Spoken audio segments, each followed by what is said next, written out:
Make sure they have a way. Make sure they have a way. Make sure they have a way. They're coming. Off sides. We're now entering the plenary, Mr. President.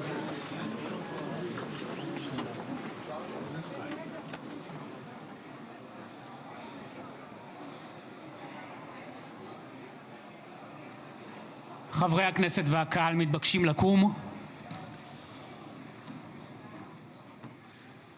כבוד הנשיאים, כבוד ראש הממשלה וכבוד יושב ראש הכנסת.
נא לשבת.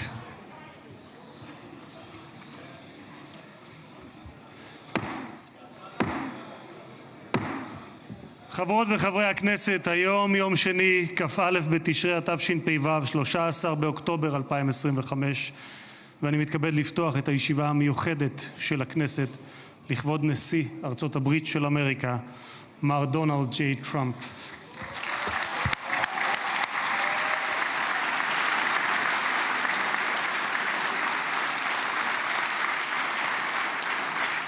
חברות וחברי הכנסת, בטרם נתחיל אני מזכיר שישיבה זו היא ישיבה מיוחדת ולכן לא יהיו בה הפרעות. מי שיפריע יוצא מאולם המליאה ולא יורשה לשוב אליה עד תום הישיבה. לא תהיינה אזהרות. בנוסף, ניתן יהיה למחוא כפיים בישיבה זו כפי שכבר ראיתם. כבוד נשיא המדינה יצחק הרצוג ורעייתו מיכל,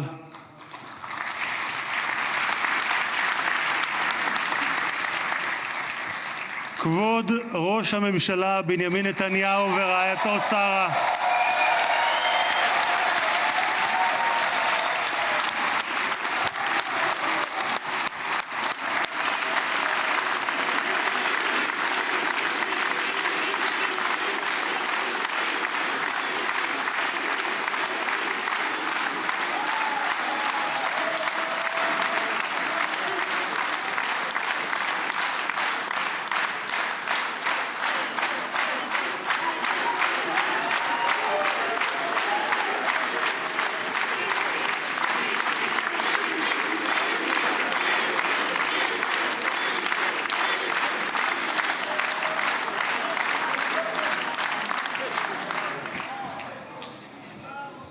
ראש האופוזיציה יאיר לפיד ורעייתו ליהי,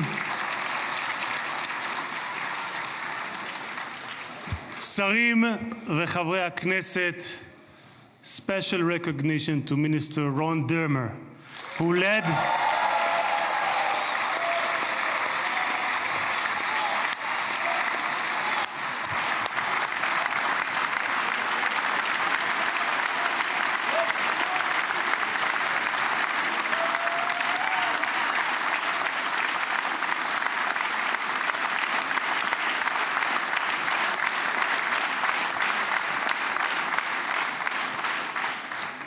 special recognition to Minister Ron Dermer, who led the negotiation team on behalf of Israel. Thank you, Ron.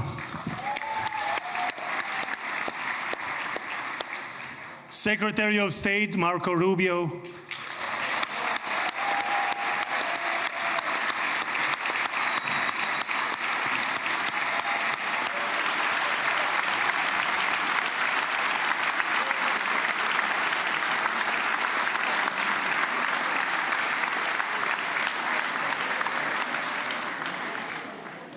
Secretary of War Pete Hegseth,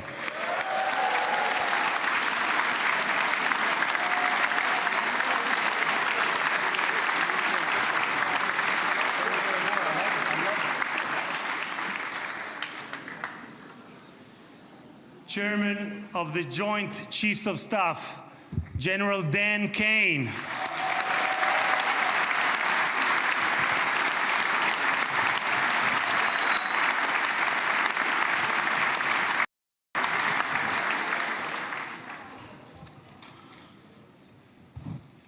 two key players, President Trump's special envoy Steve Witkoff, who is here with his partner Lauren,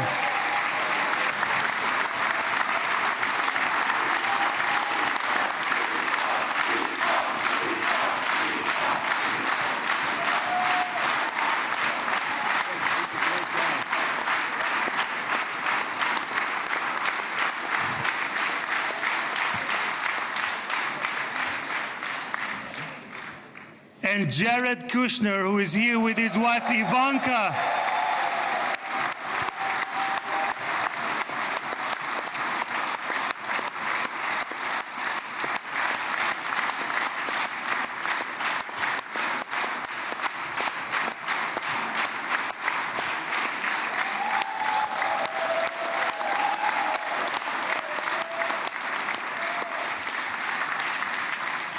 And thank you guys for everything that you have done to bring about this day.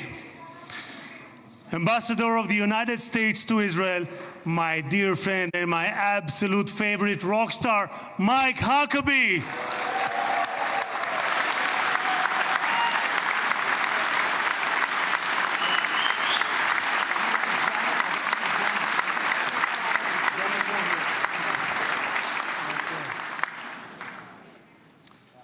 שגריר ישראל בארצות הברית, יחיאל לייטר.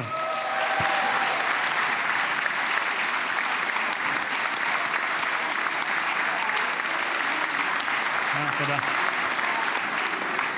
שגרירים וראשי משלחות זרות, ראש עיריית ירושלים, משה ליאון ורעייתו סתווית, סגל א' של המדינה, ראשי גופי הביטחון, אלה שנמצאים איתנו ואלה שבשטח, הרמטכ"ל רב אלוף אייל זמיר,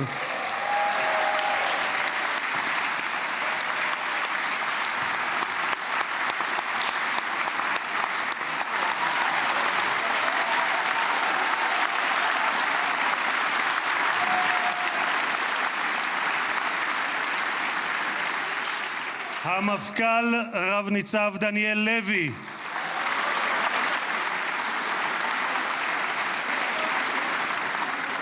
נציב שירות בתי הסוהר רב גונדר קובי יעקבי,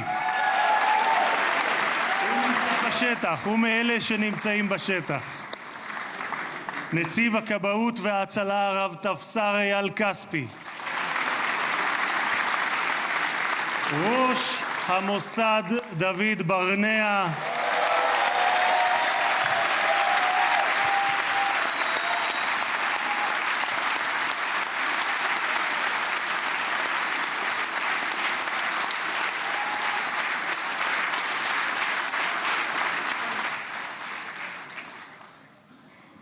ראש שירות הביטחון הכללי, האלוף במילואים דוד זיני, בהצלחה.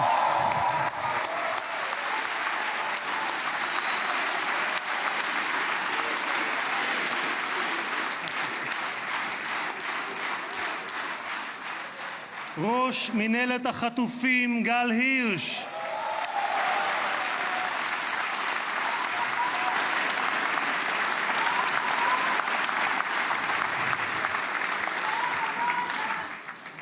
ראשי ערים וראשי רשויות מקומיות, מנכ"ל הכנסת שהרים ב3 ימים ביקור שדרושים לו 3 חודשים לפחות, משה צ'יקו אדרי,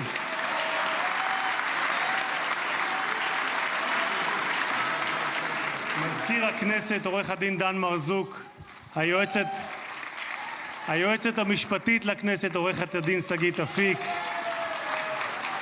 קצין הכנסת ניצב יובל חן, חברי הנהלת הכנסת, משפחות חטופים, משפחות שכולות,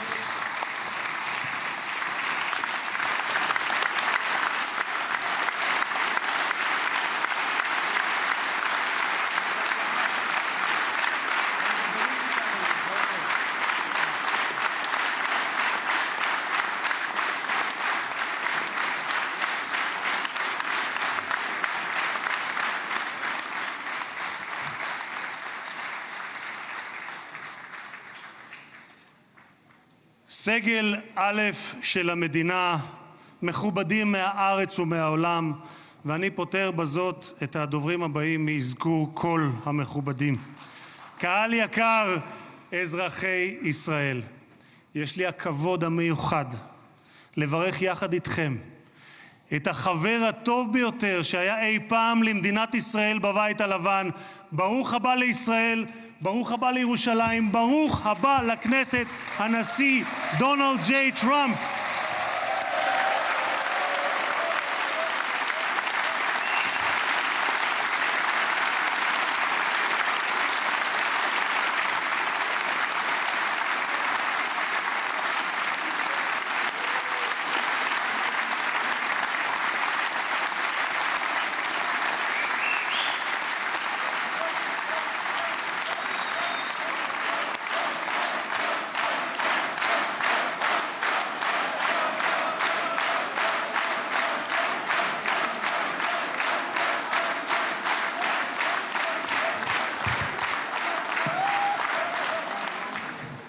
אדוני הנשיא, אני מבקש להודות לך על שהענקת לכנסת את הזכות והכבוד להיות הפרלמנט הראשון מחוץ לארצות הברית שאתה מבקר בו בכהונתך הנוכחית. במסורת היהודית נהוג לברך ברגעים ייחודיים שכאלה, ברוך שנתן מכבודו לבשר ודם. תודה לך, הנשיא טראמפ.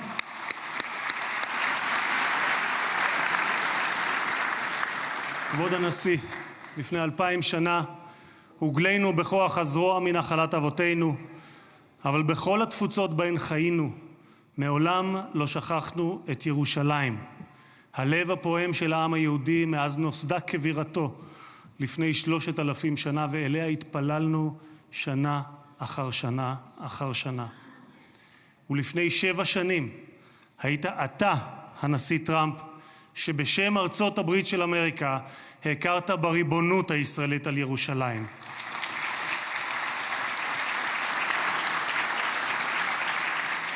אתה מימשת הבטחה שנשיאים רבים לפניך הבטיחו, אבל רק אתה קיימת. העברת את השגרירות האמריקאית לירושלים השלמה והמאוחדת.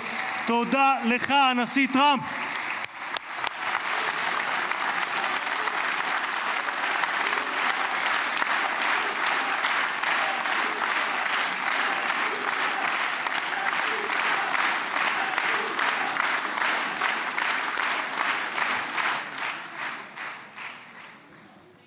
משחר הקמתה נאלצה מדינת ישראל להילחם, אך תמיד הושיטה את ידה לשלום. לפני 5 שנים הובלת יחד עם ראש הממשלה נתניהו את הסכמי אברהם.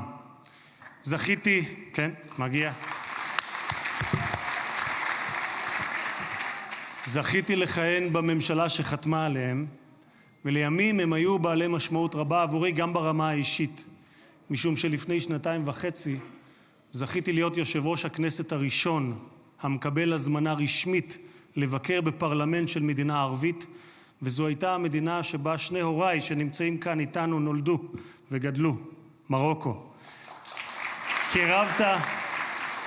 קירבת בין ישראל לבין 4 מדינות ערביות בהסכם שבבסיסו שלום תמורת שלום. תודה לך, הנשיא טראמפ.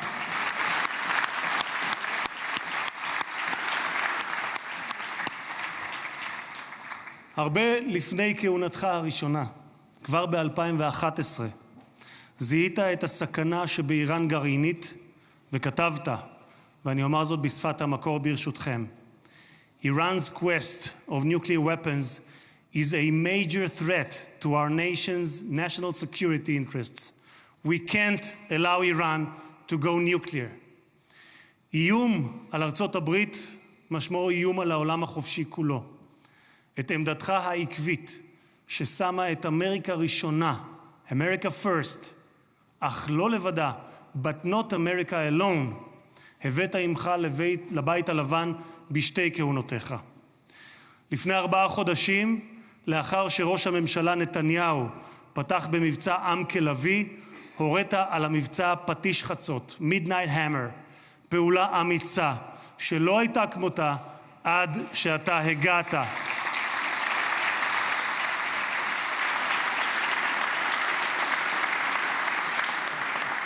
בכך, אדוני הנשיא, מנעתם שואה גרעינית שאיראן ביקשה להמיט עלינו ועל העולם, מדינה שבפרלמנט שלה נבחרי הציבור זועקים מוות לאמריקה, מוות לישראל. והיום אנו יכולים לומר למשטר האייתולות באיראן, לא יהיה נשק גרעיני. תודה לך, הנשיא טראמפ.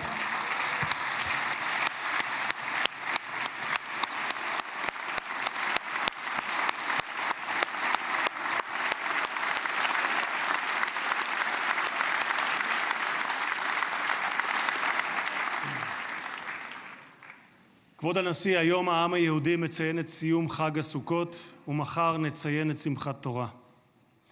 בשמחת תורה לפני 2 לא שמחנו. היה זה היום הקשה ביותר שחוותה מדינת ישראל משחר הקמתה, והעם היהודי מאז השואה.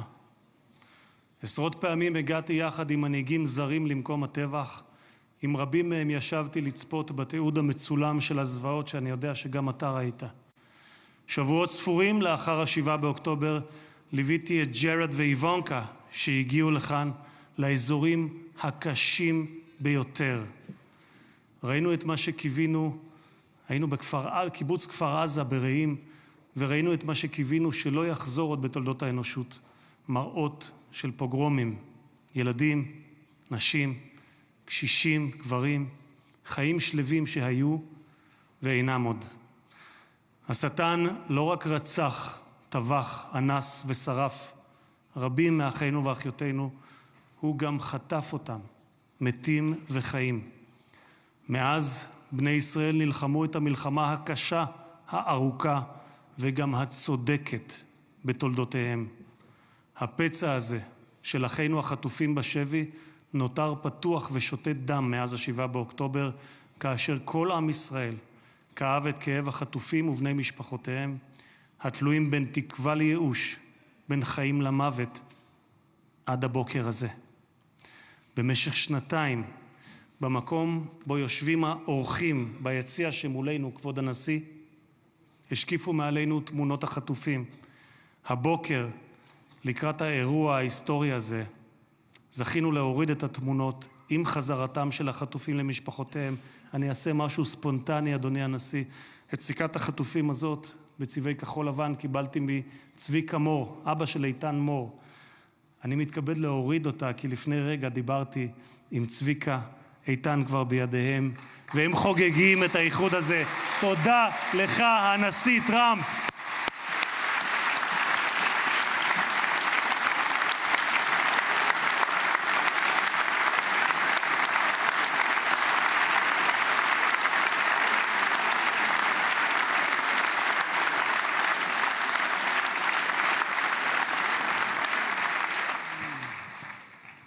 Mr. President, you stand before the people of Israel not as another American president, but as a giant of Jewish history, one for whom we must look back 2.5 millennia into the mists of time to find a parallel, Cyrus the Great.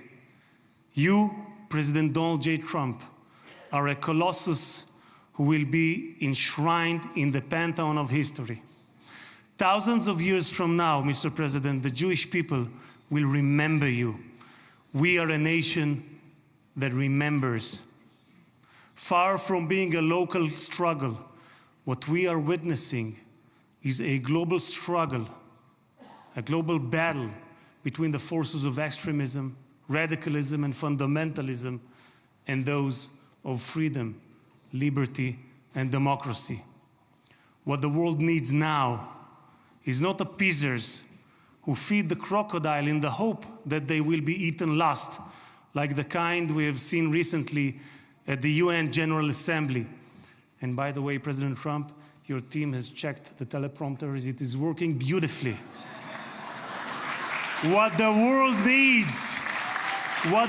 needs now are more leaders who are brave, resolute, strong, and bold. The world needs more Trumps.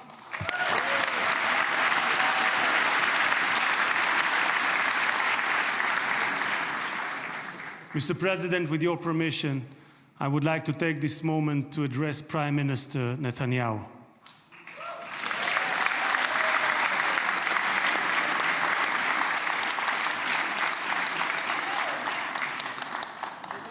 ראש הממשלה, עמדת בכל שנות כהונתך, אבל בפרט בשנתיים האחרונות, מול לחצים אדירים. סטיב ויטקוף, שליחו המיוחד של הנשיא טראמפ, שלחם יחד איתך בשוחות על החזרת החטופים, אמר עליך, העבודה הקשה באמת הייתה של ראש הממשלה. הוא זה שהיה צריך לקבל החלטות קשות, עד כמה להיות קשוחים מול חמאס ומתי לגלות גמישות. היו רגעים שחשבתי, כך אומר ויטקוף, שעליכם להתגמש יותר, אבל האמת היא שכעת, במבט לאחור, אני חושב שלא היינו מגיעים לנקודה הזו אם ראש הממשלה נתניהו לא היה פועל כפי שפעל.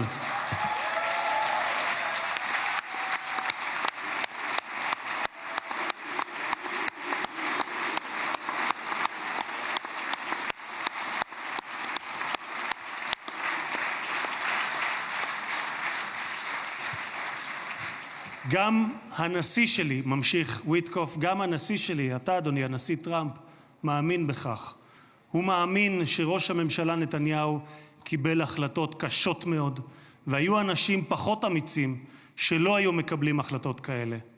והנה אנחנו כאן היום, משום שלחמאס לא הייתה ברירה, כך אומר ויטקוף. הם נאלצו להגיע להסכם הזה. הלחץ היה עצום ולכם יש צבא גדול. התקדמתם משמעותית בשטח, וזה מה שהוביל להסכם הזה. כך אומר השליח ויטקוף. אדוני ראש הממשלה, אתמול בדרכו לישראל אמר הנשיא טראמפ שאתה הוא האיש הנכון בזמן הנכון. ואני גאה לומר כאן לעיני העולם שבזכותך הגענו להישגים הרבים שאליהם הגענו. תודה לך, ראש הממשלה.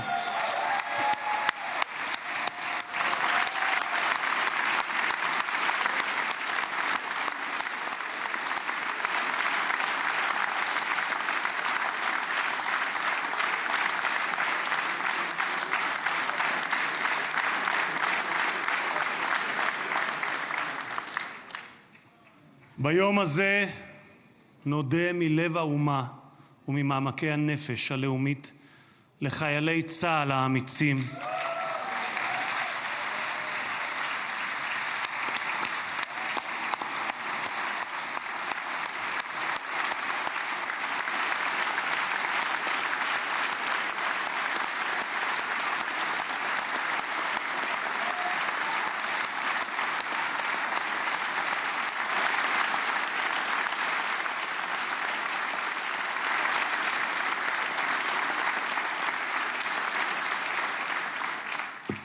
נודה לחיילי צה"ל האמיצים שהסתערו קדימה כאריות וסיכנו את חייהם כדי להגן על מדינת ישראל.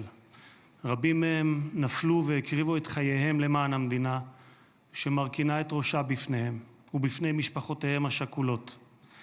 דמם לא נשפך לשווא, כי בגבורתם ובהקרבתם הם הביאו לרגע הנשגב הזה, ושמותיהם ייוותרו חקוקים לעד בלב האומה.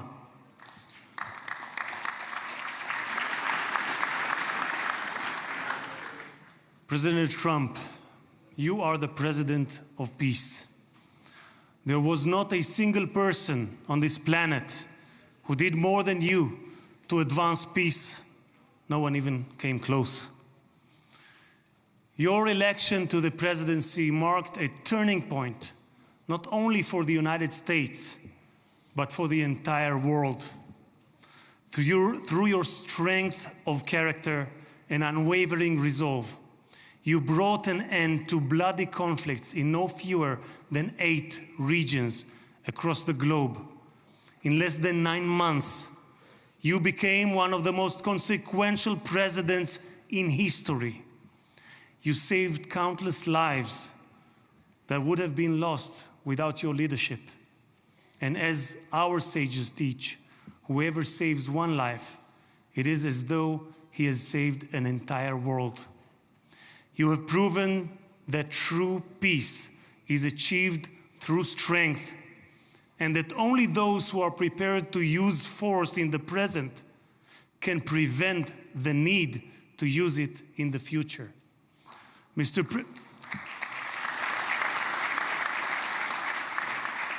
President, you, more than any other individual, are deserving of the highest recognition for your efforts in promoting peace. Therefore, I hereby announce that together with our good friend, Speaker of the House, Mike Johnson, we will rally speakers and presidents of parliaments from around the world to submit your candidacy for the Nobel Prize, Peace Prize next year. There is no one more deserving than you, President Trump. No one.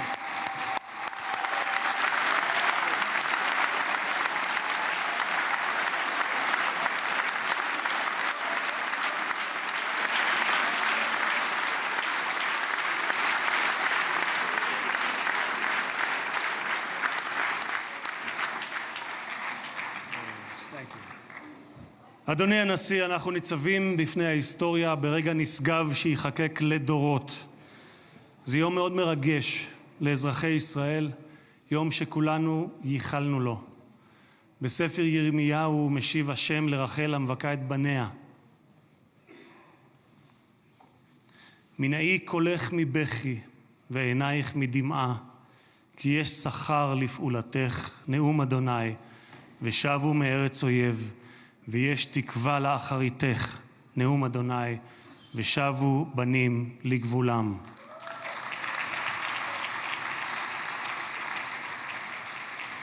אני מבקש לאחל מכל ליבי החלמה מהירה ושלמה לפצועים ולחטופים השבים.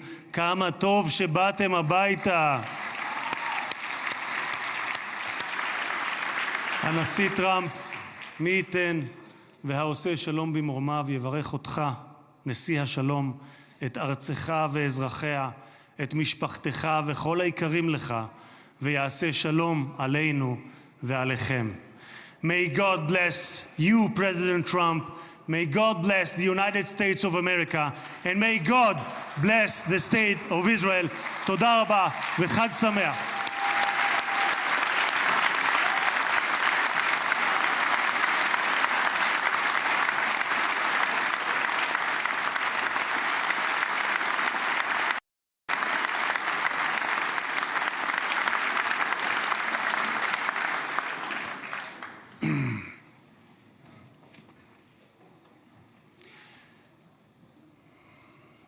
אני מתכבד להזמין כעת את ראש הממשלה, חבר הכנסת בנימין נתניהו, לשאת דברים.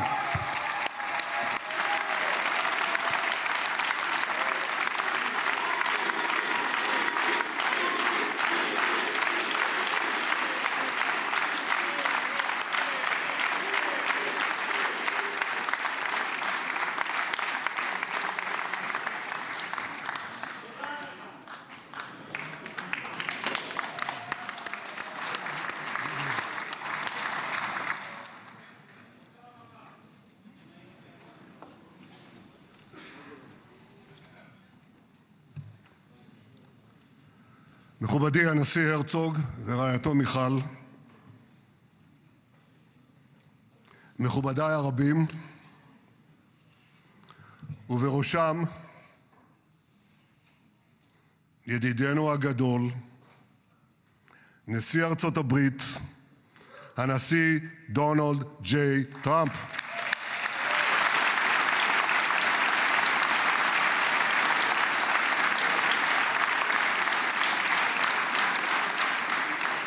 ברוך בואך לירושלים בירתנו הנצחית. ברוך בואך לישראל ביום המרגש הזה שיחקק בתולדות עמנו. וגם אתה, הנשיא, תחקק בתולדות עמנו, כי כבר נחקקת בתולדות האנושות.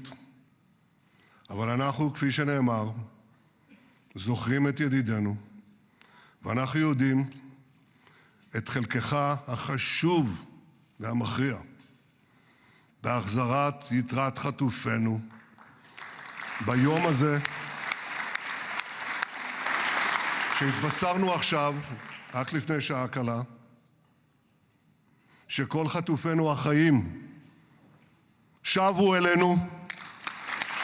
איזו התרגשות.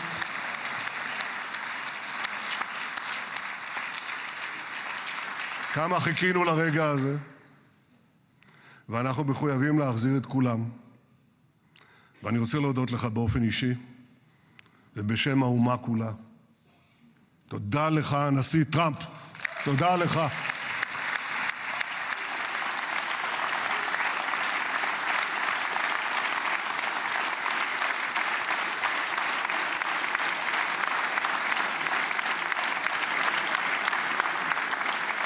Now, I know that the teleprompters are working well, though I'm not using them. But I'm not sure about the translation. So I'll say words in English. President Trump, the Knesset welcomes you and your distinguished delegation to Jerusalem, our eternal capital. This is your first visit to Israel since you recognize Jerusalem as our capital and moved the embassy here. Thank you, President Trump, for that.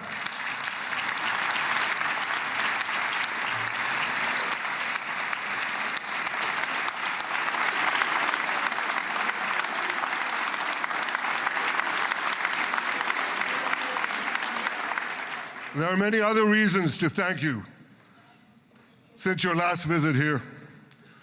Thank you for recognizing Israeli sovereignty over the Golan Heights.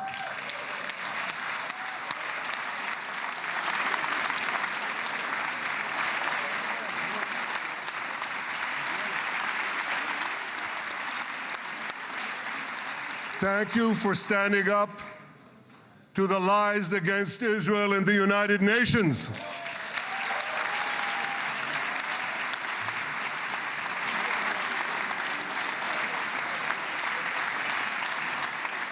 Thank you for recognizing in your 2020 peace plan our rights in Judea and Samaria, the ancestral homeland of the Jewish people.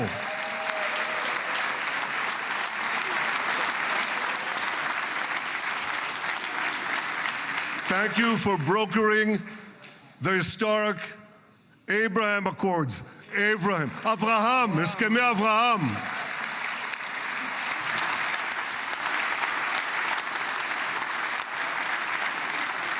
Thank you for withdrawing from the disastrous Iran nuclear deal.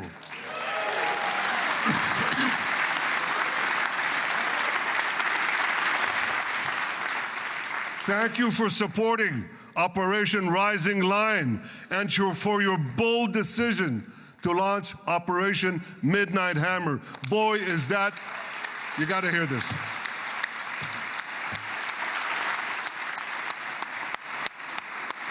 This is the most fitting name ever named for a military operation, because a little after midnight, you really hammered them.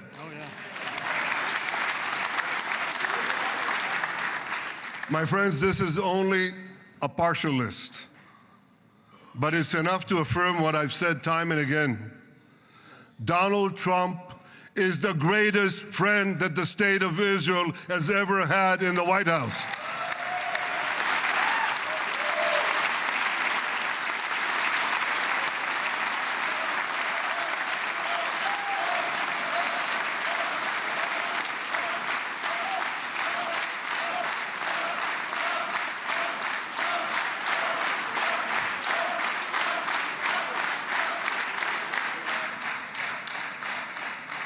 No American president has ever done more for Israel. And as I said in Washington, it ain't even close. It's really not a match.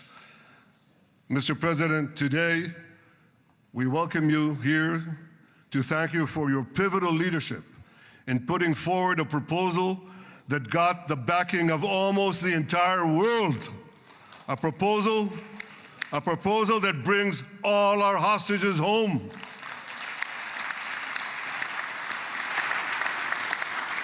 A proposal that ends the war by achieving all our objectives. A proposal that opens the door to an historic expansion of peace in our region and beyond our region. Mr. President, you are committed to this peace. I am committed to this peace. And together, Mr. President, we will achieve this peace. We've done it before. We've done it before in the Abraham Accords, and we'll do it again. Mr. President, today the Jewish calendar marks the end of 2 years of war. That war began on October 7th, on the Jewish festival of Simchat Torah. You always tell me, and you tell the world, remember October 7th. Mr. President, we remember. We remember the thousands of Hamas terrorists who stormed into our towns and kibbutzim. We remember the 1,200 people Hamas savagely slaughtered in cold blood, including dozens and dozens of Americans. We remember entire families burnt alive as they embraced each other. We remember the beautiful young Israelis brutally gunned down at the Nova Music Festival.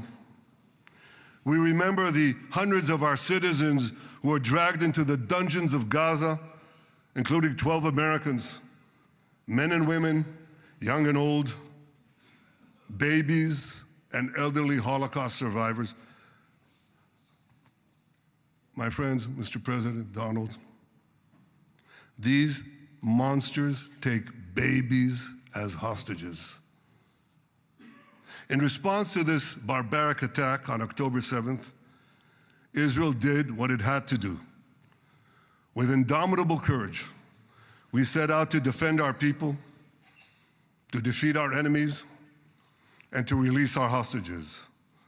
Our heroic soldiers fought like lions. They fought on the front lines of civilization and barbarism. Israel achieved amazing victories over Hamas and the entire Iran terror axis. Sinwar, Dev, Hania, Nasrallah, Assad, they're all gone.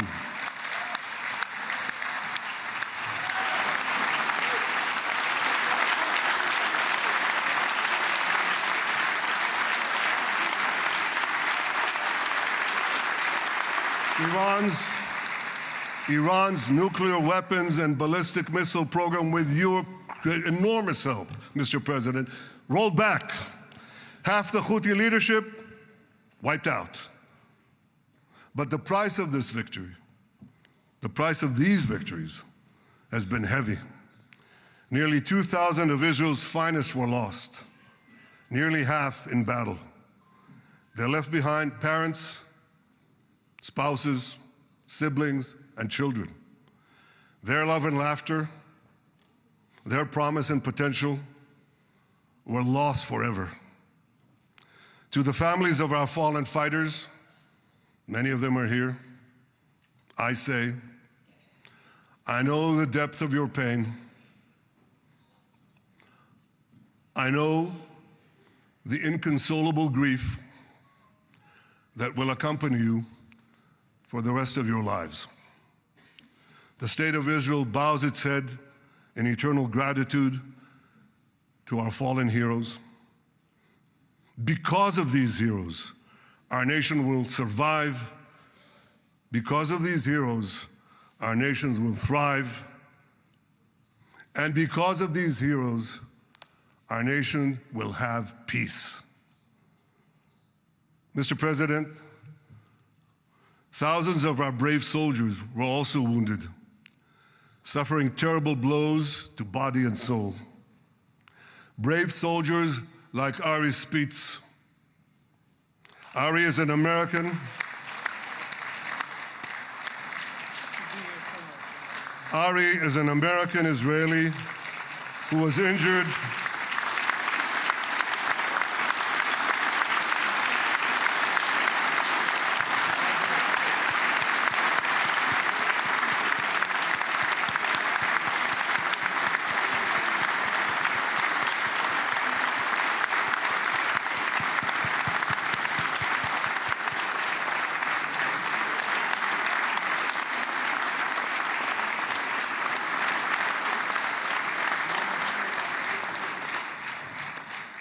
Ari is an American Israeli who was injured in Gaza while searching for Hamas terrorists and weapons.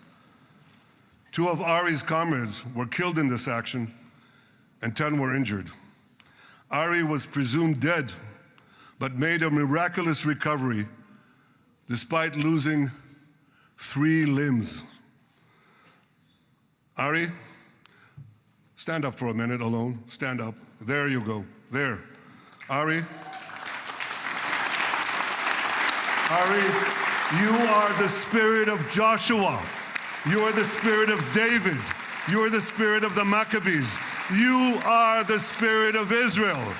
I salute you. We all salute you.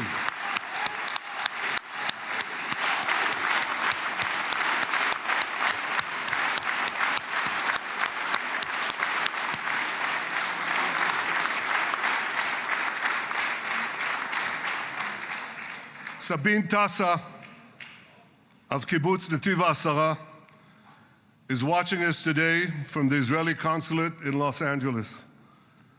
Sabine lost her husband and her oldest son on October 7th. She is the mother of 3 other boys. 2 of them, Koren and Shai, witnessed their father jump on a Hamas grenade to save his 2 sons.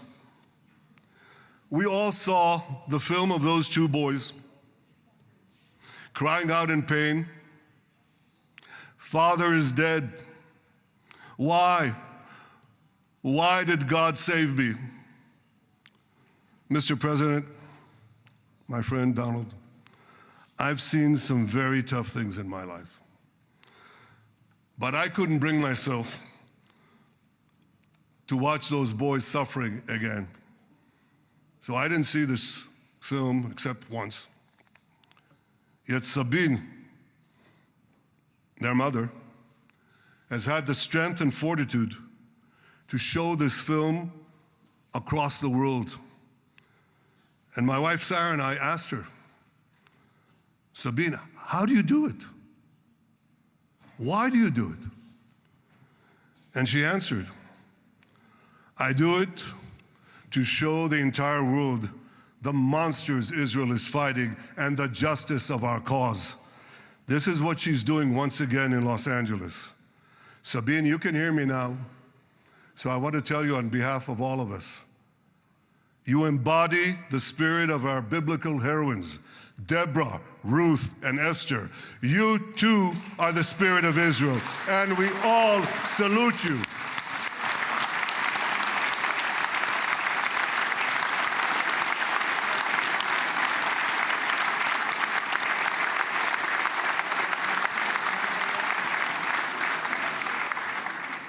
Mr. President, you asked me on our many conversations during the 12-day war with Iran, you asked me, how are the people holding up? And I said to you, our people are strong. Israelis are a nation of lions with unlimited resolve to defend our country and secure our future. The people give strength to our soldiers, and the people give strength to me and to my colleagues. The Jewish people have risen from the ashes time and again, but when we formed the State of Israel and the Army of Israel, we pledged never again would be defenseless against our enemies. And that resolute strength not only assures our survival, it assures our future, it assures peace.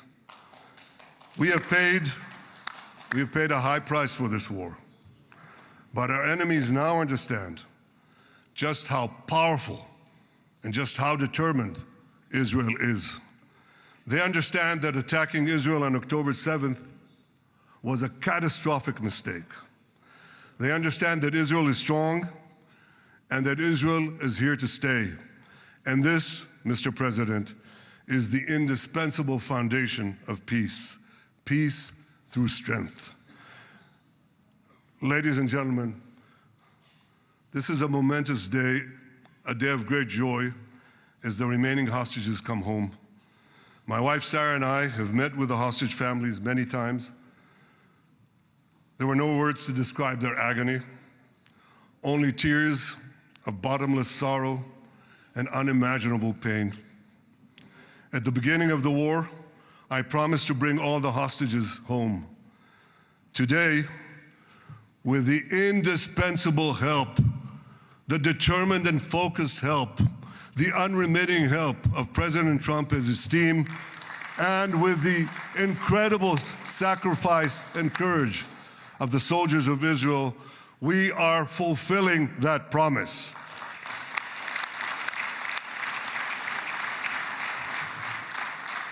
It has been a long journey to get here.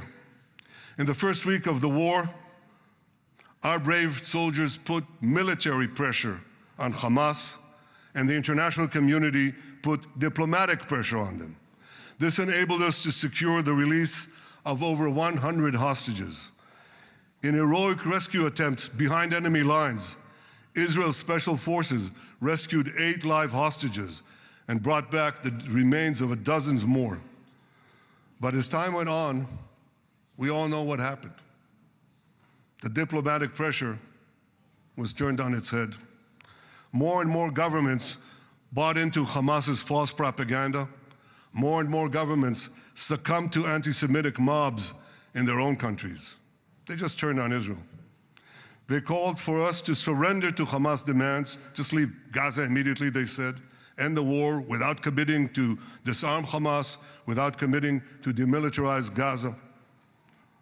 Had Israel succumbed to those demands, not only would Sinwar, Nasrallah, Assad, and Iran's missile and nuclear program remain intact. Not only that, because in no time, the Hamas killers would be back on the border fence, ready to repeat the horrors of October 7th again and again, as they vowed to do. But just at that point of maximum pressure on Israel, a man named Donald J. Trump was elected President of the United States.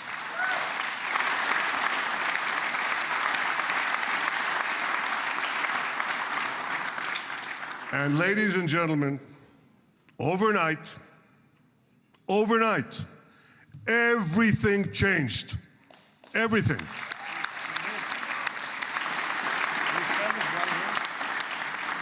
Mr. President, thanks to your unequivocal backing of Israel, we secured a second hostage deal within weeks of your election. And in the months that followed, we worked closely together to forge a path to bring the remaining hostages home and end the war. End the war in a way that ensures the disarming of Hamas, the demilitarization of Gaza, and that Gaza would never again pose a threat to Israel. 2 months ago, you fully backed my decision to send the IDF into the last Hamas stronghold in Gaza City. You shared my view that this military pressure would help free the hostages. And despite all the criticism, all the naysayers, we were right. Hamas caved in. And 2 weeks ago, you succeeded in doing something miraculous. You succeeded in doing something that no one believed was possible. You brought most of the Arab world, you brought most of the world behind your proposal to free the hostages and end the war.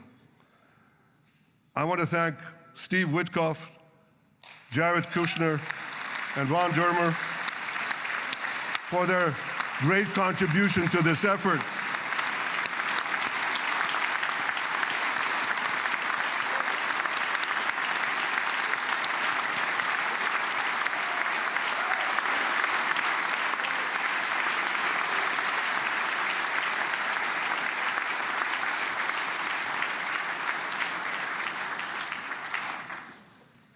And I want to thank our negotiating team. I believe that the close cooperation between the two of us, between our two nations, combining Israel's military pressure and President Trump's unmatched global leadership. I have to tell you, I've seen a lot of American presidents. I've seen them all in the time that I've been here, and I've been here quite a lot of time. I've never seen anyone move the world so quickly, so decisively, so resolutely as our friend President Donald J. Trump.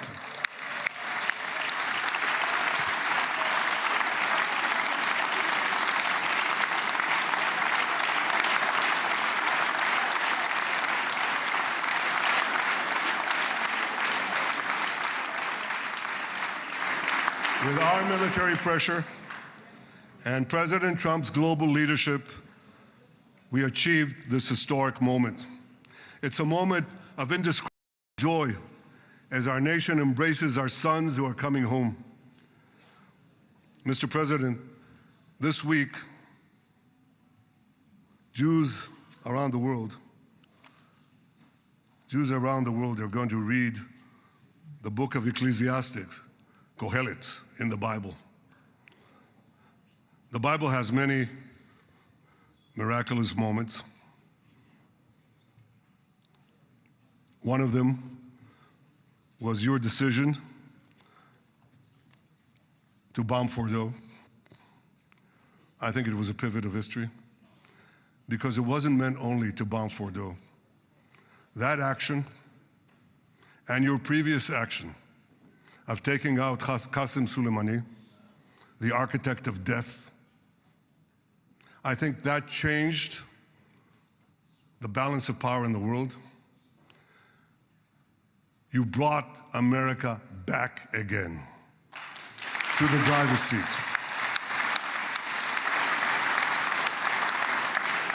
Now, I said that we're going to read this week the book of Ecclesiastes. It's not a book of action. It's a book of meditations, of thought, a perspective on life and on death. And in this book, we read the immortal words of King Solomon. To everything there is a season, and a time for every matter under heaven. Et milchama ve'et shalom. A time for peace and a time for war. The last 2 years have been a time of war. The coming years will hopefully be a time for peace.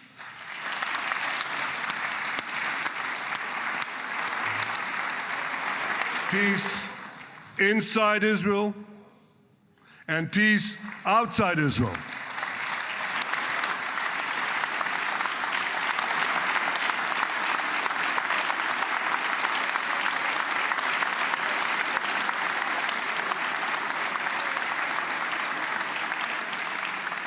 I look forward to continuing marching with you on the path we paved together with the Abraham Accords.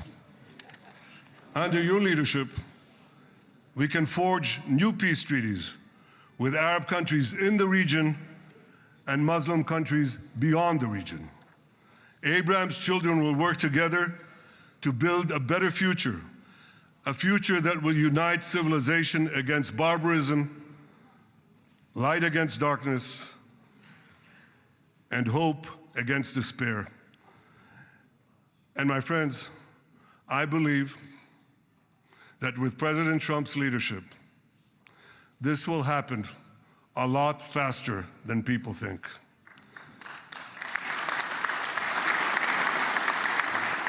As Prime Minister of Israel, I extend my hand to hold those who seek peace with us. No one wants peace more than the people of Israel. Israel will always remain vigilant in defending itself, and Israel will always remain full of hope. Hope is our national anthem. Hope is our creed. Hope is our strength. It is time, my friends, to realize that hope and expand the circle of peace. Mr. President, thank you for all you have done for us. I have submitted your nomination to be the first non-Israeli recipient of the Israel Prize, Israel's highest award. As to that other prize, just a question of time, you'll get it. But I want you to get the Israel Prize, our highest award, to our greatest friend.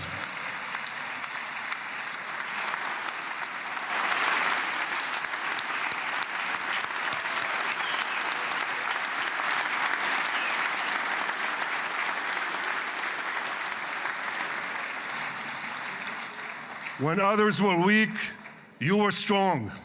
When others were fearful, you were bold. When others abandoned us, you stood by our side.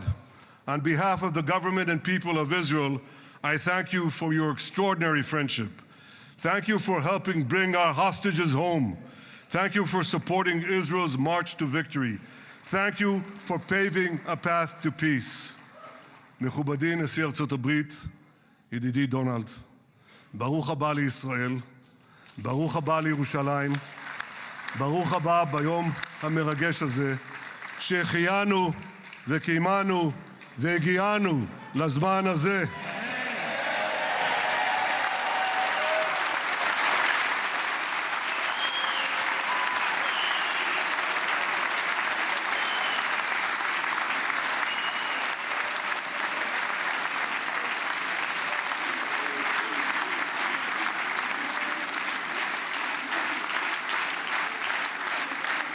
May God bless you and your family, Mr. President. May God bless America. May God bless Israel. And may God bless the covenant between our two promised lands. Thank you, Mr. President.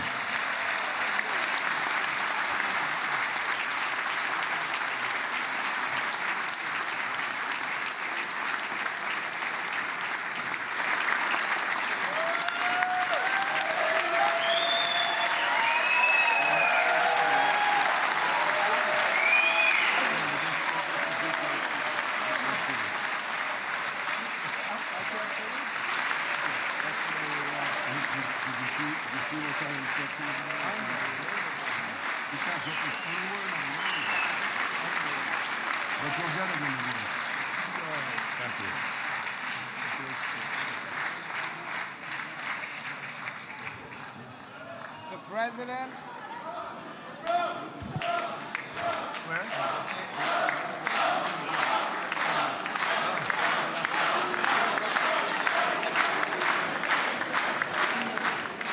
Come on up, opposition. Come on, opposition. Yeah. Okay.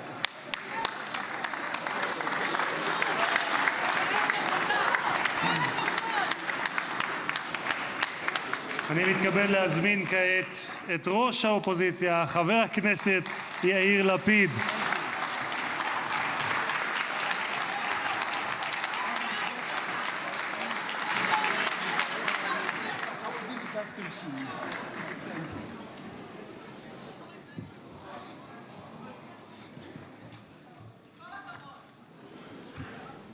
Mr. Speaker, members of Knesset, ministers, President Herzog, Prime Minister Netanyahu, distinguished guests, Your Excellency, President Trump. For 2 years, we waited for this moment. 2 years of sleepless nights, 2 years without air in our lungs. Our eyes are filled with tears today, our hearts are filled with gratitude, our children are coming home.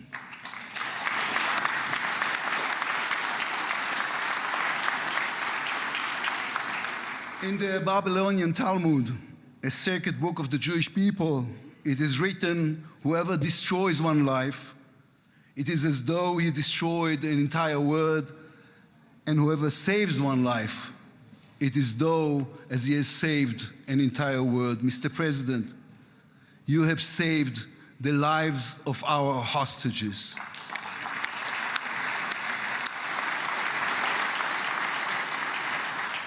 But you saved so much more. You have saved the souls of the bereaved whose loved ones now will be brought home for burial.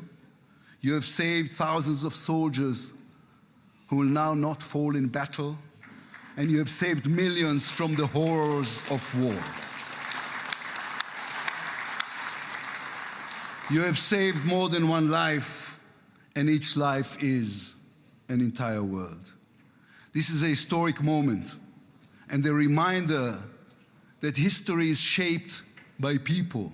It is shaped by those who know the past, but have the vision to change the future. When you were elected, you declared that you would be the president of peace. You have kept your word. The fact that you were not awarded the Nobel Peace Prize is a grave mistake by the committee. But they will have no choice, Mr. President. They will have to award it to you next year.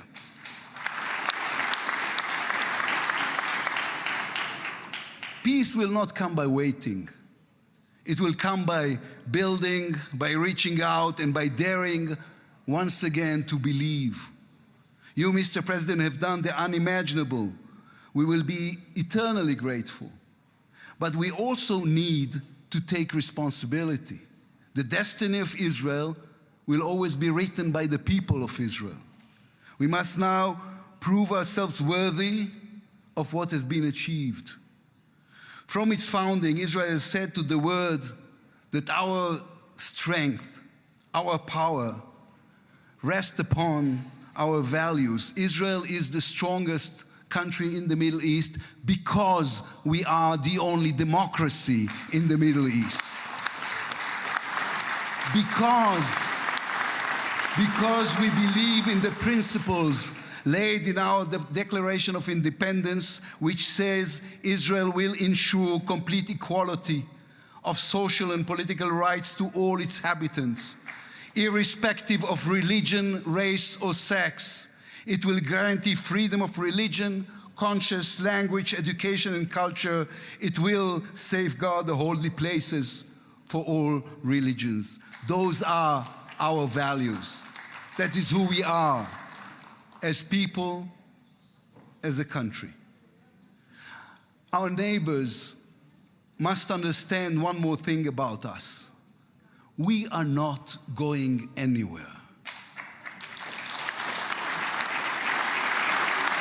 The Middle East is our home. We are here to stay. Our story did not end in the Bible. It began there. It continues in our laboratories and universities, in our innovation hubs. Hamas, Hezbollah, Iran, and the Houthis, they all read the wrong intelligence reports. The real intelligence report on Israel's intentions is found in the book of Genesis. And I will give you and your descendants after you the land of Canaan for an everlasting possession. We call upon the nations of the Islamic world, on all our neighbors, Saudi Arabia, Syria, others. We are here to stay. We can do great things together. Come and talk to us.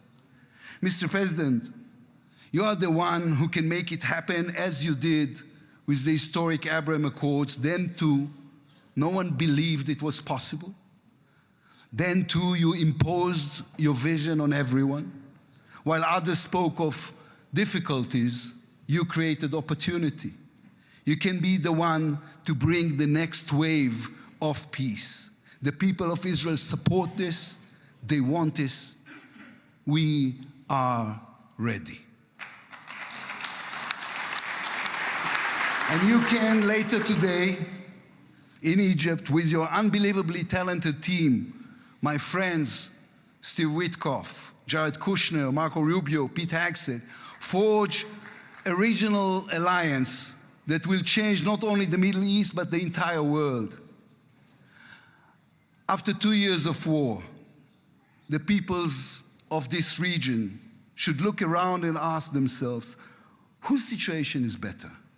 Those who chose the path of peace or those who chose the path of war? Those who invested in their people, in the education of their children, in science and education and technology, or those who invested in hate and in violence? From here I say to all those who demonstrated against Israel these past 2 years, on the streets of London and Rome, in Paris and in Columbia University. I do not represent the government. As you know, I am the leader of the opposition. And I tell you, then, you were deceived. You were deceived. Propaganda experts, funded by terror money, manipulated you. Now that the war has stopped, you have time and a chance to go and learn the facts. The truth is, there was no genocide, no intentional starvation.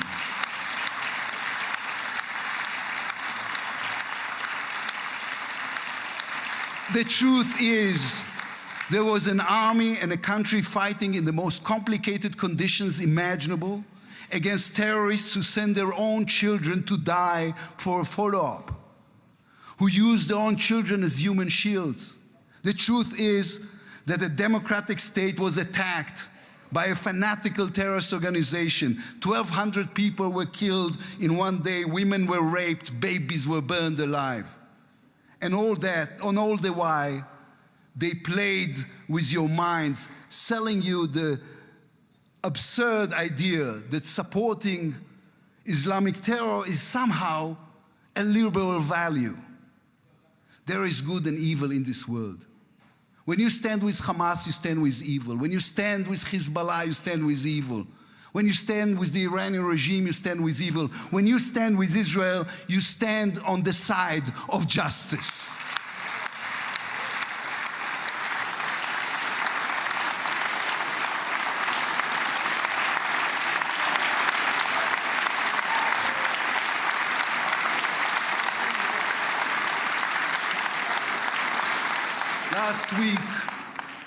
Last week I attended the 7th October memorial ceremony. An inspirational woman called Galit Dan spoke on stage. Galit had a daughter, Noya, a 13-year-old girl who was autistic like my daughter. And Noya was full of light. She loved Harry Potter. On that dark day, Noya was sleeping at her grandmother's, Carmela's house in Kibbutz Nir Oz. Carmela was 80 years old. Their bodies, grandmother and granddaughter, were found embraced. They were murdered together. On stage at the ceremony, Galit said a sentence that moved us all. We don't want revenge, she said. We want redemption. Today, the redemption begins. Israel has endured 2 terrible years on the battlefield and in the international arena. But in those 2 years, we also rediscovered our own greatness. We remember how good we can be. Our pilots who took control of the skies over Iran. Our industries leading the world in technology. Our civil society which reached out to help every victim of the war. We will move forward toward a different future. Our heroic soldiers who saved us all will fold away their uniforms and rise as teachers and engineers, scientists and innovators, investors and small business owners. We will never be able to repay the debt to those who sacrificed everything these past years, to those who, as President Lincoln said, gave the last full measure of devotion. We can only be worthy of them, worthy of their sacrifice. Mr. President, allow me to speak also to the businessman in you, the deal maker who understands value. If there were one stock in the world I would invest in today, it is the state of Israel. If there were one nation that deserves unrestricted access to GPU chips, to AI and SMR technologies, to American markets, it is the state of Israel. Israel's future is intertwined with our eternal alliance, our strategic and moral covenant with our greatest friends, the United States of America. This war is over. We will always need to stay vigilant, to guard against those who seek our destruction. But the state of Israel is about to reinvent itself. The challenges ahead demand not only strength, but a new vision. It's time to take a new path, to be a nation that is advanced and thriving and peace-seeking. We have waited for this moment, for the end of the war, for the return of the hostages, for the chance to rechannel our grief and loss into the energy needed to rebuild our nation. Thanks to you, Mr. President. Thanks to our soldiers, our lions. Thanks to the millions of great Israeli patriots who filled the streets and the square and never, not for one moment, gave up on the hostages. Thanks to all of them, the strength within us can now rise, succeed, and build for our future and for our children. Thank you very much. God bless the United States of America. Am Israel Chai.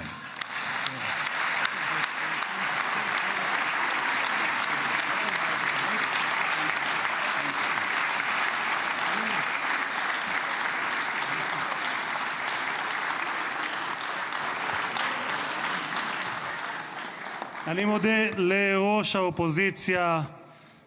ועכשיו, members of the Knesset, it is now my distinct honor to invite the President of the United States of America, His Excellency Donald J. Trump, to address the Knesset.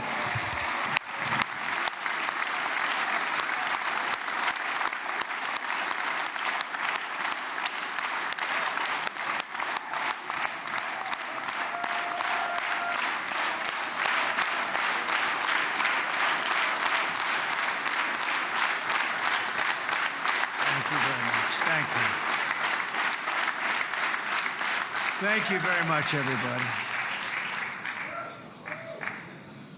It's a great honor. Nice place. Very nice place.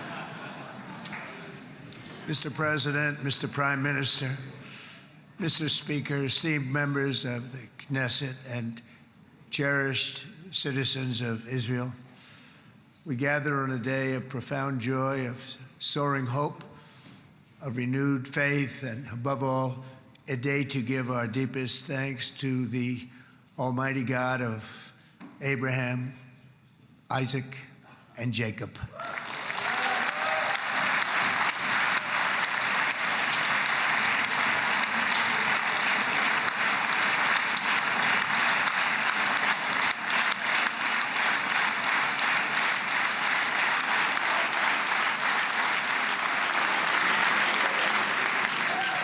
After 2 harrowing years in darkness and captivity, 20 courageous hostages are returning to the glorious embrace of their families, and it is glorious.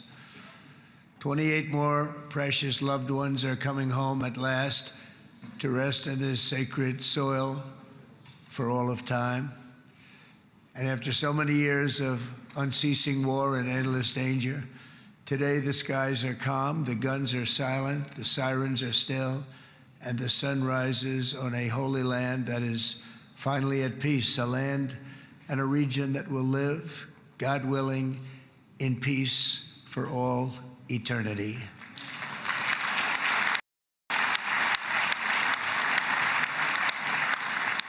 This is not only the end of a war, this is the end of an age of terror and death and the beginning of the age of faith and hope and of God. It's the start of a grand concord and lasting harmony for Israel and all the nations of what will soon be a truly magnificent region. I believe that so strongly. This is the historic dawn of a new Middle East. I want to express my gratitude to a man of exceptional courage and patriotism whose partnership did so much to make this momentous day possible. You know who I'm talking about. There's only one, Prime Minister Benjamin Netanyahu. Bibi, please stand up.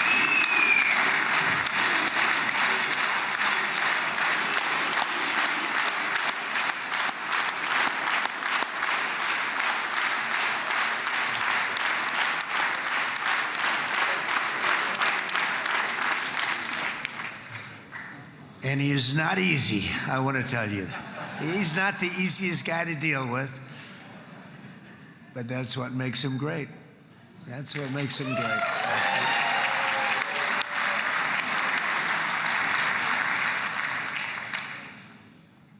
Thank you very much, baby. Great job.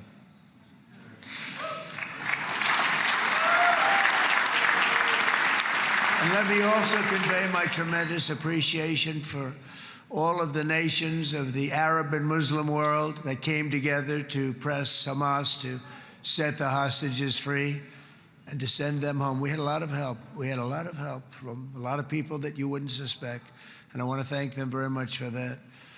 It's an incredible triumph for Israel and the world to have all of these nations working together as partners in peace. And it's pretty unusual for you to see that, but it happened in this case. This was a very unusual point in time, a brilliant point in time. Generations from now, this will be remembered as the moment that everything began to change, and change very much for the better. Like the USA right now, it will be the golden age of Israel and the golden age of the Middle East. It's going to work together. I'd like to thank several great American patriots for their invaluable help in getting something done that almost everyone thought was absolutely impossible. We were wasting our time. So many people said, "You're just wasting your time." But we weren't, because we had talented people working with us, and we had people that loved your country, and frankly, people that loved the region. They loved the Middle East. I want to thank my friend Steve Witkoff.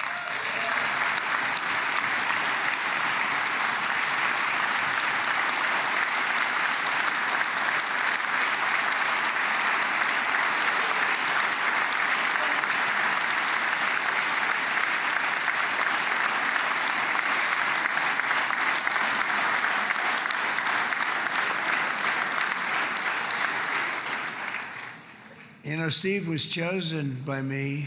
He never did this before, but I knew him as a few things. He was a great businessman, but I know a lot of great businessmen, to be honest with you. He had tremendous negotiating skills, but I know a lot of people that negotiate pretty well, although it is an art. But there are people that can negotiate pretty well. But most importantly with Steve, he's just a great guy. Everybody loved him. Everybody.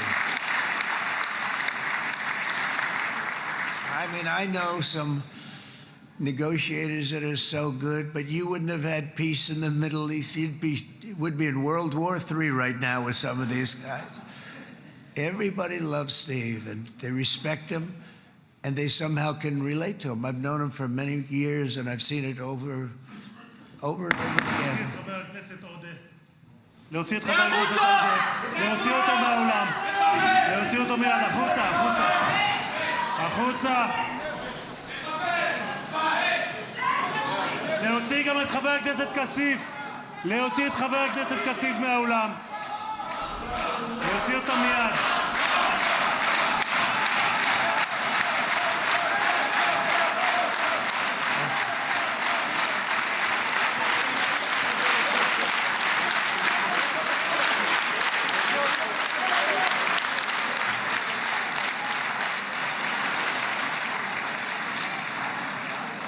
Sorry for that, Mr. President. Thank you. Please.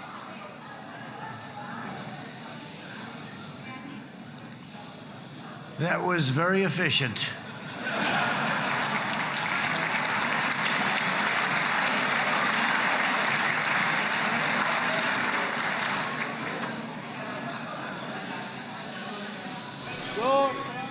So back to Steve. He's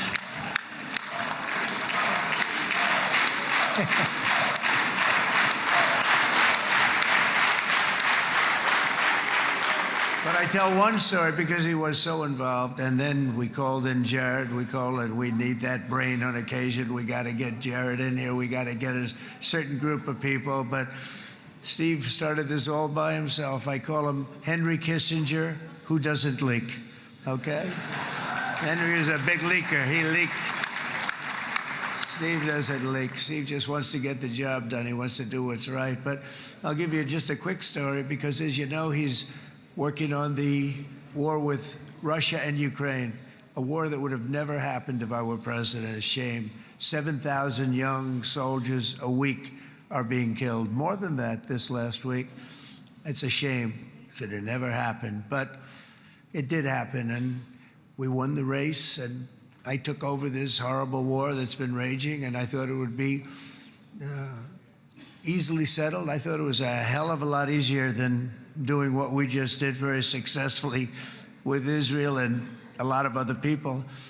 But this came first, and we'll get that one. But I set up a meeting for him to meet with President Putin, thinking it would be a 15 or a 20-minute meeting. Steve had no idea about Russia, had no idea about Putin too much, didn't know too much about politics, wasn't that interested. He was really good at real estate, but he had that quality that I was looking for, and I didn't see it around in too many ways. And I set up the meeting with Putin, and I called. I said, is Steve finished yet? That was about a half an hour into the meeting. No, sir, he's not. He's still inside. This is in Moscow. I said, well, how's he doing? I don't know, sir. He's still inside. I called up an hour later. Let me speak to Steve. Sir, he's still with Putin. He's with President Putin. I said, wow, that's a long meeting, 1 hour. I called up an hour later, he was still with Putin. 3 hours later, he was still with Putin. 4 hours later, he started to get the word that he was going to be coming out soon. And in 5 hours, he came out. I said, what the hell were you talking about for 5 hours? And he says, just a lot of interesting things. We're talking about a lot of interesting things, including what he went in there for, but you can't talk about it for 5. You can talk about it for a certain period of time, and you know what you're getting. But that's a talent. That's a talent where you can do that. Most people I'd send in, number one, they wouldn't be accepted. Number two, if they were, the meeting would last 5 minutes. And that's what happens with Steve. Everybody loves him. They love him on this side. They love him on the other side. And he really is. He's a great negotiator because he's a great guy. So thank you very much, Steve, very much.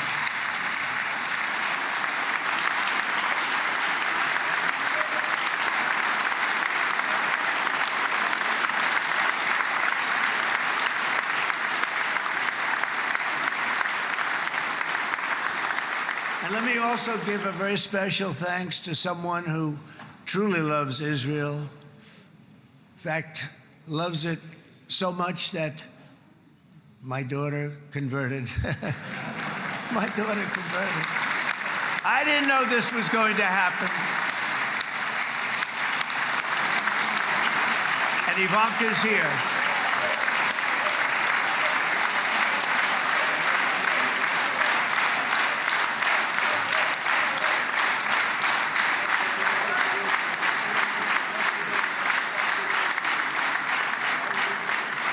And Bibi, you do know this was not in the cards for me. You understand that. And she is so happy, and they are so happy. At least I think they're happy. If they're not, we have a big story, right? No, they have a great marriage, and they get along great. They're best friends. They have a very special relationship. But Jared has been so helpful. He really did something very special. He established the Abraham Accords with a group of very wonderful people. I like calling it the Avraham Accords, because people that, right? Avraham. It's so cool. It's so much sort of nicer, you know, the Abraham versus the Avraham.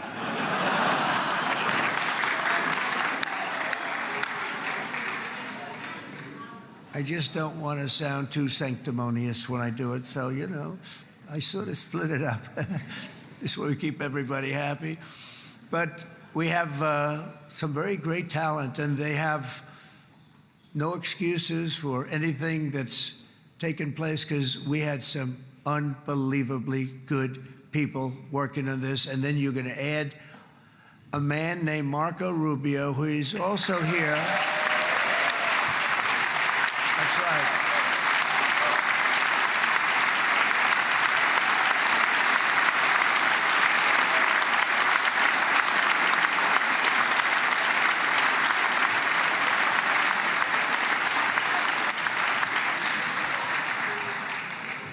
And I have a prediction that Marco will go down, I mean this, as the greatest Secretary of State in the history of the United States. I believe that. I believe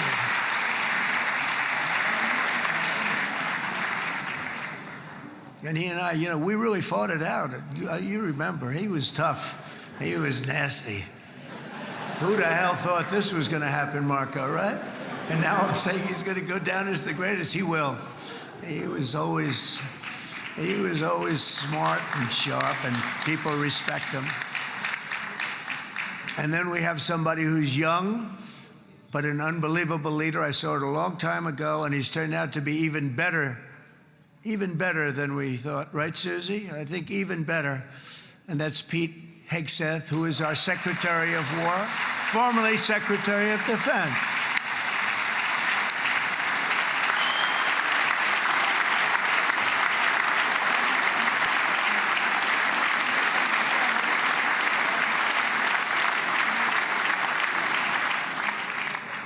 And as you know, we decisively won World War I. We decisively won World War II decisively. And everything in between and everything before it, we won everything. And then they had the brilliant idea of changing the name from war, you know, it was war, to defense. And with that went a certain thinking. And we fought in a very politically correct way after that. We always had the strongest military, and now we have a stronger military than we've ever had before. Because of my first term, I've totally rebuilt the military, every aspect of it. But we have, if you think, we settled 8 wars in 8 months. I'm now including this one, by the way, if that's okay. They may say, well, that was quick. Because yesterday I was saying 7, but now I can say 8. The hostages are back. The hostages are back.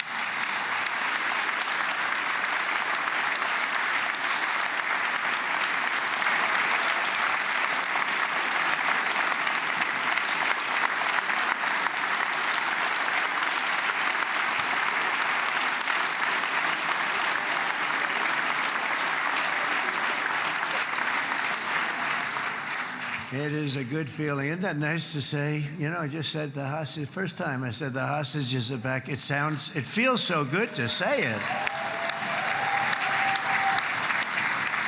But when you settle 8 wars in 8 months, that means you don't like war. Everyone thought I was going to be brutal. In fact, I remember Hillary Clinton during a debate, she said, look at him, he's going to go to war with everybody.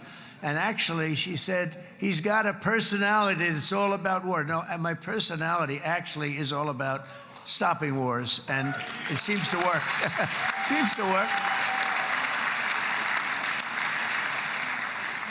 But it also means this name change and our attitude that we're not going to go into a war, but if we do, we're going to win that war like nobody has ever won a war before. We will not be politically correct, but we're not going to be there. And I think, you know, as you mentioned, Bibi, before, peace through strength, and that's what it's all about. The United States has the greatest and most powerful military in the, right now, history of the world. I can tell you we have weapons that nobody's ever dreamt of. I only hope we never have to use them. I rebuilt the military. I was proud to do it, but some of the things I hated to do. I hated certain of the weapons because the level of power is so enormous, it's so dangerous, so bad. But we have to do what we have to do. We make the best weapons in the world, and we've got a lot of them. And we've given a lot to Israel, frankly. And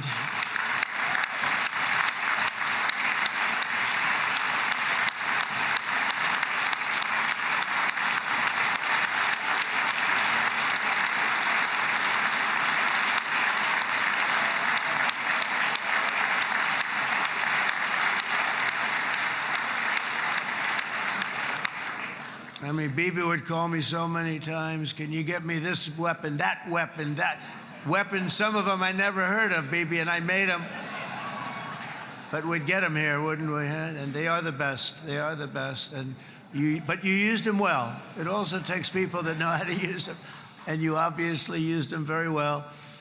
But so many that Israel became strong and powerful, which ultimately led to peace. That's what led to peace. So as we celebrate today, let us remember how this nightmare of depravity and death all began. 2 years ago, on the eve of the Simchat Torah holiday, thousands of innocent Israeli civilians were attacked by terrorists, and one of the most evil and heinous desecrations of innocent life the world has ever seen, the worst slaughter of Jews since the Holocaust. The cruelty of October 7th struck to the core of humanity itself. Nobody could believe what they were witnessing. The United States of America grieved alongside you, and we mourned for our own citizens who were so viciously taken that day. And to all the families whose lives were forever changed by the atrocities of that day, and all of the people of Israel, please know that America joins you in those two everlasting vows: never forget and never again.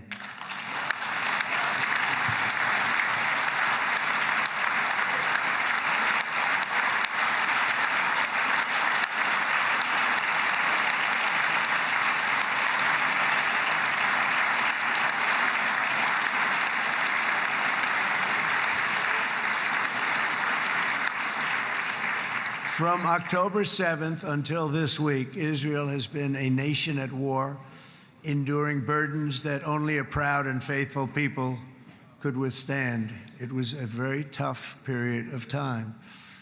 For so many families across this land, it has been years since you've known a single day of true peace. But now at last, not only for Israelis, but also for Palestinians and for many others, the long and painful nightmare is finally over. And as the dust settles, the smoke fades, the debris is removed, and the ashes cleaned from the air, the day that breaks on a region transformed, and a beautiful and much brighter future appears suddenly within your reach. This is now a very exciting time for Israel and for the entire Middle East, because all across the Middle East, the forces of chaos, terror, and ruin that have plagued the region for decades now stand weakened, isolated, and totally defeated. A new coalition of proud and responsible nations is emerging, and because of us, the enemies of all civilization are in retreat.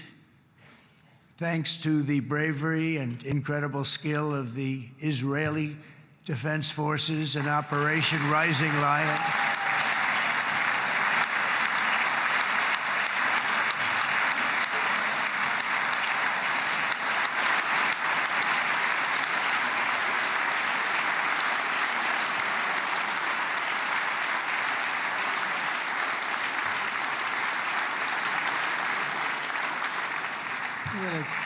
Guy's central casting. Let's put him in a movie. Look at him.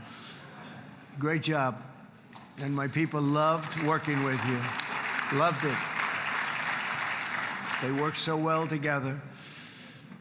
But many of Iran's top terrorists, including nuclear scientists and commanders, have been extinguished from this earth. And with Operation Midnight Hammer, boy, that's a great name for that, what we did. Last June, the United States military flew 7 of those beautiful B-2 bombers. They look so beautiful all of a sudden. They were always, I thought they were pretty planes. I had no idea they could do what they did. In fact, we just ordered 28 more of them. A little updated version. We ordered a whole pile of them. And almost 100 other planes went with them, including fighter jets. And we had 52 tankers, big, beautiful, brand new tankers that were loading them up 4 or 5 times. They've traveled 37 hours back and forth, think of that. But we had tankers all over the sky for all the other planes. We had the F-22s, the F-35s, F-16s. We had a hell of a lot of planes.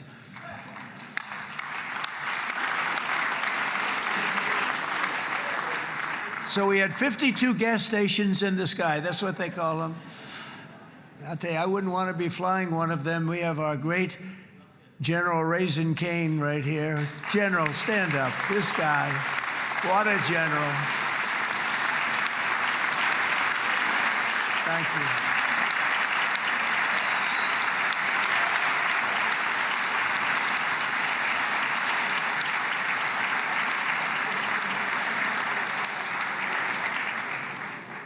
I asked General Cain, I said, you know, we're having problems with ISIS, and I was in Washington, and I asked, how long would it take to defeat ISIS? And my Washington generals told me, 3, 4, maybe 5 years, sir.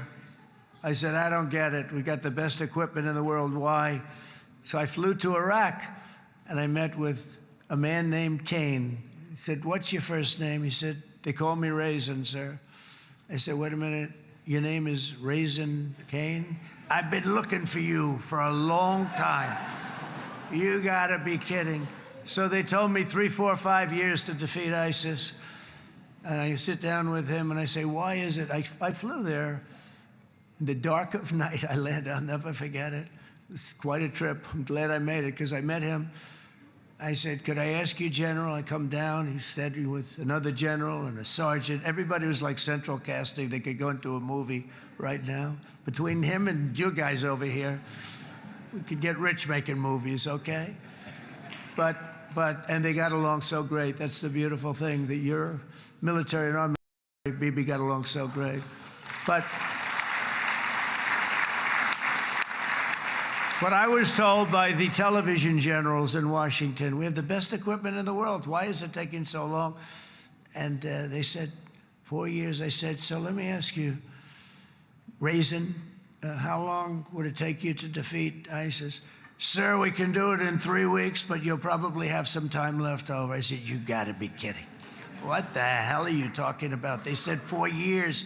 I said, well, sir, look, it's not my place to say, but you're asking me the question. What you have to do is you hit them from the west, you hit them from the north, you hit them from the south, you hit them above, you hit them below. I said, so why didn't they do it? And he didn't want to speak badly of his superiors, which is hard to believe they were his superiors. It should have been the other way around a long time ago, because he's the one that did Operation Hammer. It was flawless. It was flawless. It was absolutely flawless. And I said, so you really think you can do it in 4 weeks? Yes, sir, 100%. You have to do it differently than they were doing it. They were using one base and it was hundreds of miles away. And he says, we have all these portable bases all over the Middle East. And they didn't want to use them because they didn't want to offend the country where the portable, they wouldn't have even known what the hell the planes were going up, right? They wouldn't have known, but he said, no, they didn't want to defend anybody, offend anybody, and but we can do it in 4 weeks. I said, you sure about that? I'm going to call you back. I'll call you back on Monday. I'm going back to Washington. But you think 4 weeks? Yes, sir, I think we can do it in 4 weeks. We'll have time left over. So I call him on Monday. I say, you think you can do it? 4 weeks. I said, go ahead and do it. He did it. I'll tell you, he did it in 4 weeks, less than 4 weeks. So, General, stand up, please. Again, this is a real general. This is not a television general. He doesn't want to go on television.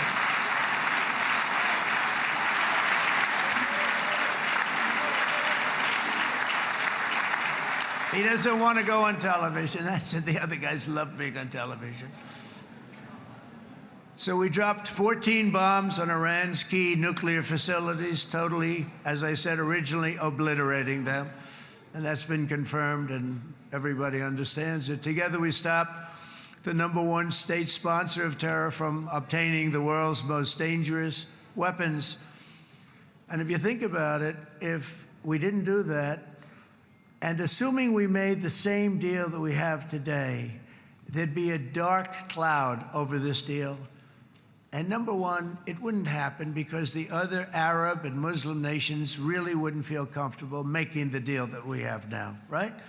If Iran had that nuclear weapon that they were about 2 months away from having. They would have had it in 2 months or maybe less than that. They were right at, this was our last shot.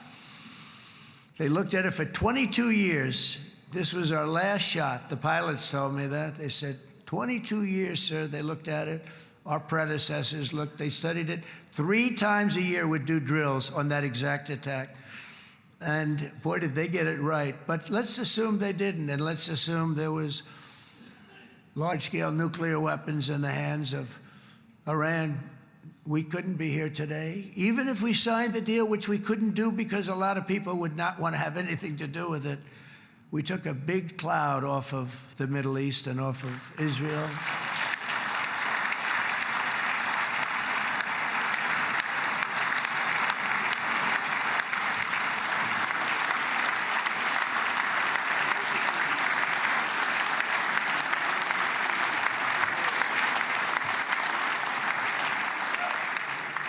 And it was my honor to help. But it isn't it true, though, that can you imagine the same, let's assume, Bibi, the same documents, we had everything the same, but you had somebody out there that was, in the opinion of everybody, all-powerful in the Middle East. They took a big hit, didn't they? Didn't they take a big hit? Boy, oh boy. They got hit from one side, from the other. And you know, it would be great if we could make a peace deal with them. And I think that's big. Would you be happy with that? Wouldn't it be nice, I think? Because I think they want to. I think they're tired. Somebody said, sir, they're starting their nuclear program again. I said, let me tell you something. They're not starting anything. They want to survive. The last thing they want to do is start digging holes again in mountains that just got blown up and start. They're not doing it. They want to survive, okay? But I think we have a chance. Steve, you, and I think Jared, come on, I'll call you back for another one. We always bring Jared when we want to get that deal closed. We bring Jared, but Steve, you and Jared and the General and Pete and Marco, you'll get that deal done easy. I think that'll be easy. But first we have to get Russia done. We got to get that one done. If you don't mind, Steve, let's focus on Russia first, all right? We'll get it done. In Lebanon, the dagger of Hezbollah, long aimed at Israel's throat, has been totally shattered. My administration is actively supporting the new president of Lebanon in his mission to permanently disarm Hezbollah's terror brigades. He's doing very well. And build a thriving state at peace with its neighbors. And you're very much in favor of that, I know. And it's good things are happening there, really good things. And with this week's ceasefire, we've achieved the most challenging breakthrough of them all, the most challenging breakthrough maybe ever. I mean, I've never seen anything like it. I've been involved in a lot of success. I have never seen anything like what's going on today all over the world. People are dancing in the streets, not just in Israel. They're dancing in the streets of countries that would have never danced in the street about what's happening today. They're dancing in those streets. So this long and difficult war has now ended. You know, some people say 3,000 years, some people say 500 years, whatever it is. It's the granddaddy of them all.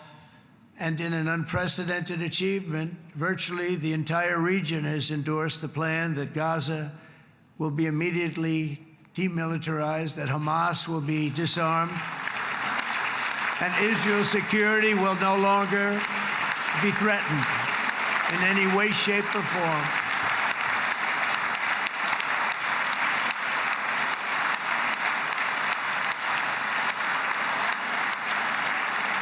So Israel, with our help, has won all that they can by force of arms. You've won. I mean, you've won.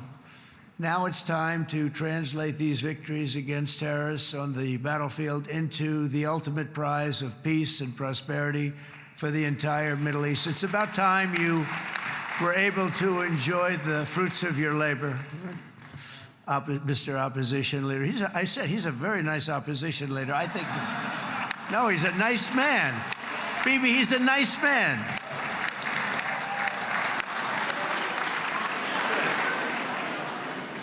He knows what he's doing, right? No, he's a very nice guy. Well, see, now you can be a little bit nicer, Bibi, because you're not at war anymore, Bibi.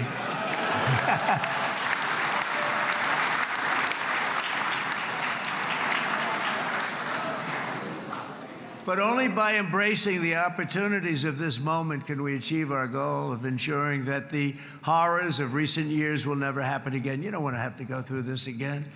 8 years ago, I came to this region on a very special first trip abroad as the President of the United States. I came here very early at your request. I addressed the leaders of the Arab and Muslim world gathered in Saudi Arabia and said that it was time to build a future free of the grip of extremism and terror. And interestingly, right now, as soon as I'm finished, I'm quite late. You've kept me quite late between opposition leaders and Bibi's brilliant but very long speech. I thought I was going to run up here, make a speech, and then head to Egypt. It didn't work out, though. And you made a pretty long one, too, Sarah.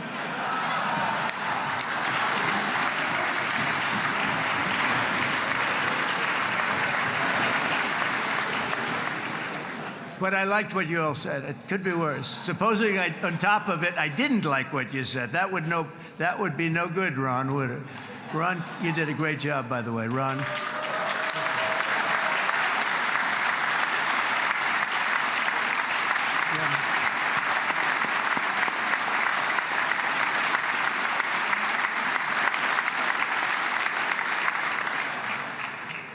So I'm going to be meeting, actually, in a little while, I'm going to be meeting with the most powerful, the richest nations, really, in the world, although now, with the tariffs, the United States is by far the richest nation in the world, as you probably have been reading.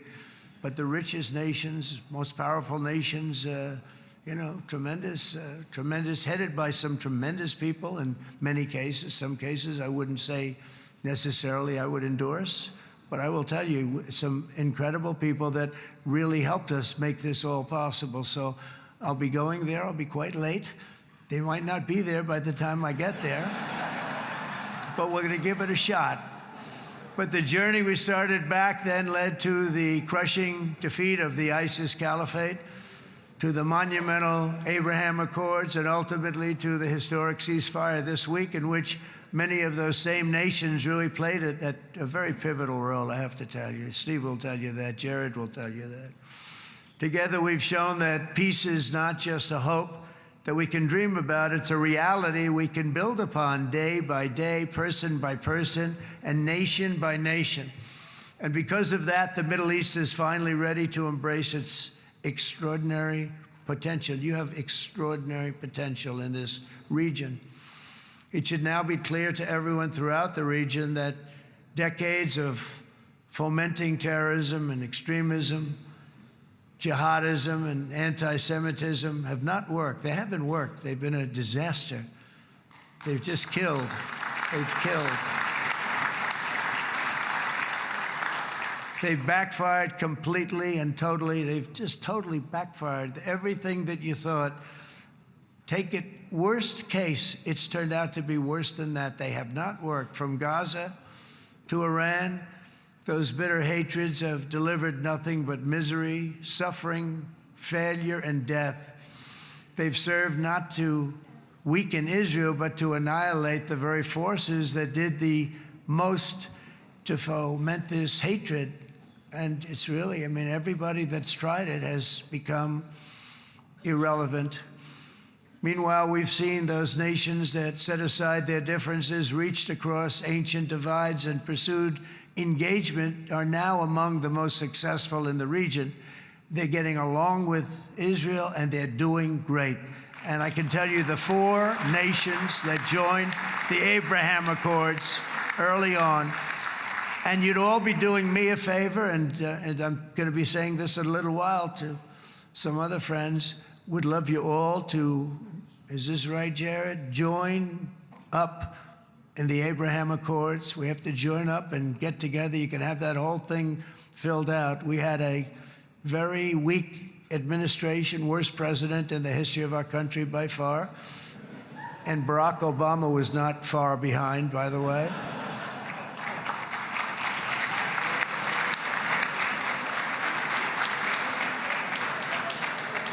And they did nothing with this incredible document, the Abraham Accords, but now you can fill them up. Now you have peace, you have people that really like Israel. I'll tell you what, and they like Israel a lot more today than they did even 5 weeks ago. You've made a lot of, you've come back. You've come back strong, because it was getting to be a little nasty out there in the world, and ultimately the world wins. You can't beat the world always. I would say to Bibi, it's now time, and he understood it better than anybody, because ultimately, you know, the world's a very big place. And I've said a lot. I said, this piece of land is very small. It's unbelievable what you've done with that tiny, you look at a map even of just, not the world, the Middle East, and you have this little dot. And think of what you've done. It's incredible. It's incredible.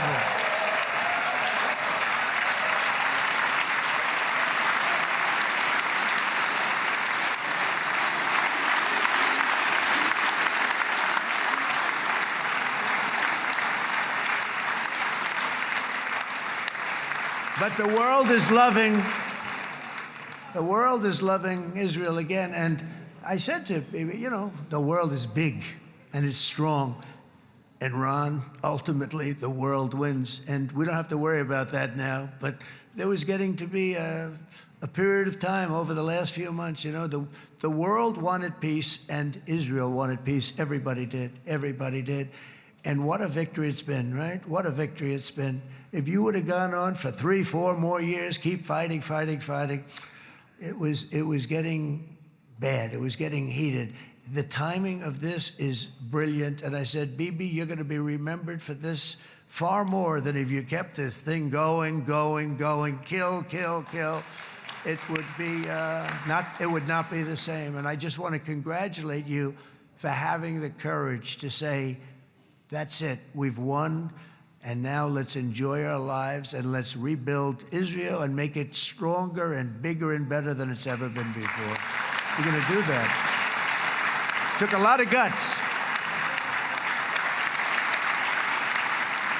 And the choice for Palestinians could not be more clear. This is their chance to turn forever from the path of terror and violence. It's been extreme, to exile the wicked forces of hate that are in their midst, and I think that's going to happen. I've met some people over the last couple of months that want to see it happen very much, and after tremendous pain and death and hardship, now is the time to concentrate on building their people up instead of trying to tear Israel down. We don't want that to happen again.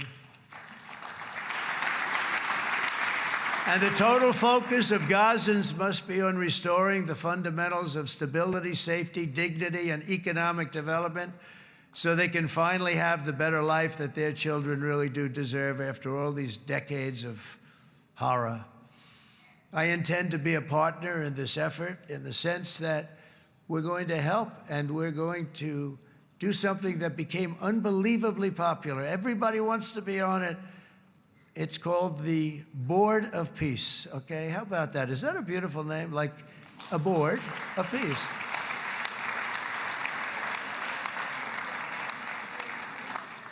The only bad thing from my standpoint, every single nation involved has asked me to be the chair, and I'll tell you, I'm very busy.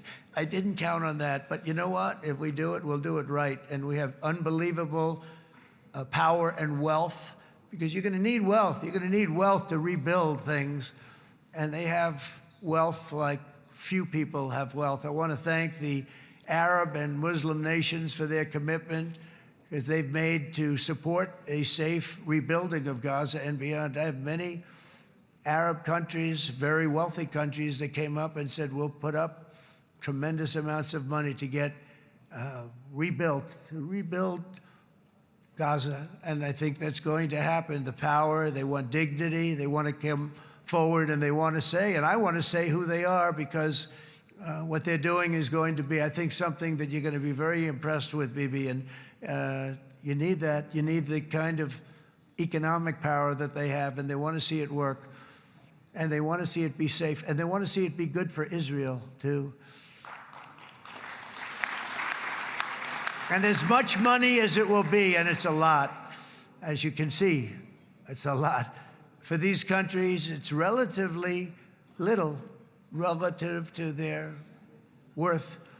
It's really a lot of money like most people could never even conceive, but for these countries, it's not that much, especially because it ensures success and stability in the Middle East, which is what they want to see. So many of them will be with us in Egypt in a little while, I think. I'm not sure. They may be gone. They may have taken their Boeing 747s and left. I said, what kind of a plane do you fly? 747. I said, that's a large plane. No, they may have. Steve, do you think they've left on their their brand new Boeing 747s? Or, I don't know. We're going to find out soon. It's going to be a big story. There'll be 2 people left. And they'll be the 2 poorest ones.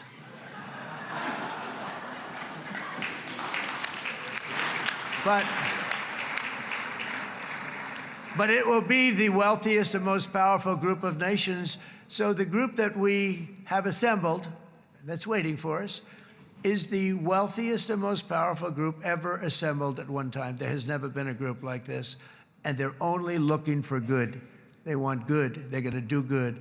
And as those commitments are made, I'm going to let the world know who's doing it, because they really deserve to get the credit. And some of them probably won't want the credit, but they deserve it.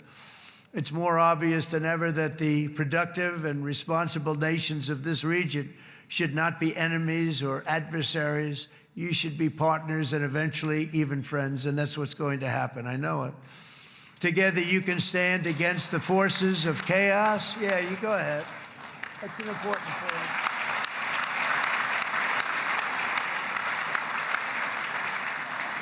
Because you can stand against the forces of chaos that threaten all of your interests, and it's always a big threat, and unleash incredible prosperity and opportunity for all the people of these lands, and that's what's going to happen. You're going to unleash numbers and success, the likes of which Israel has never been able to think of, because you're so firm, and you should be, and you've done the right thing in defending yourself. You're not going to have to worry so much about it. You've won, and now you can build, and you can do things that you never even thought possible. When you put that genius into doing something else, it's going to be something it's going to be a miracle. The miracle in the desert, it's going to be amazing. And it already is in a true sense.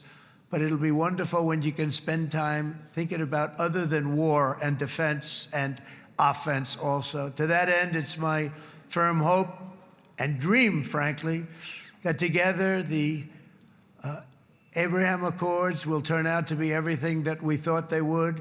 Those 4 countries were very, very brave, and every single one of them benefits unbelievably financially. And if you noticed, even in this bad period that we just went through, they all remained a member of the Abraham Accords. They've done unbelievably well. And you know who you are, and I want to thank you. And they've stayed because of loyalty, but they've also stayed because it was really good business. They've made a lot of money being members, and you're going to all, I hope that every one of the countries that we're seeking, Jared, I hope they join quickly. No games, no nothing. Just join, get it. It's going to be a great peacemaker. It's really going to bring it together beyond anybody's wildest dream. So instead of building fortresses to keep enemies at bay, the nations of this region should be building infrastructure to weave your commerce closer together, because you've got to compete with the big world out there in commerce now. It's a different kind of competition. Instead of making weapons and missiles, the wealth of this region should flow to schools and medicine, industry, and frankly, the new hot thing, artificial intelligence. It's a lot of intelligence you're going to have to be throwing off to pay back these sums of money that they're doing. But that's really the hot one. And I might say that the United States, a year ago, was a dead country. I say it to people. I heard it first from the King of Saudi Arabia. I then heard it from UAE. I heard it from Qatar. I heard it from many other countries. A year ago, the United States of America was a dead country. Now it's the hottest country anywhere in the world. It is the hottest. There's no question about it.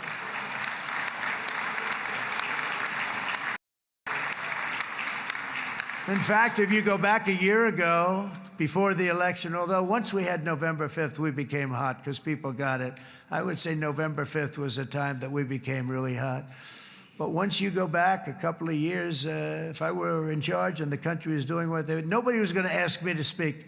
Nobody asked Joe Biden to come up and speak, I guarantee you that. And if they did, he would have turned them down, I promise you. He didn't speak. He didn't speak, and he didn't speak well. But all of the countries in the Middle East, it could have, what we're doing now, it could have happened a long time ago, but it was strangled and set back almost irretrievably by the administrations of Barack Obama and then Joe Biden. It was, there was a hatred toward Israel. There was an absolute hatred. The setbacks really started when President Obama signed the Iran nuclear deal.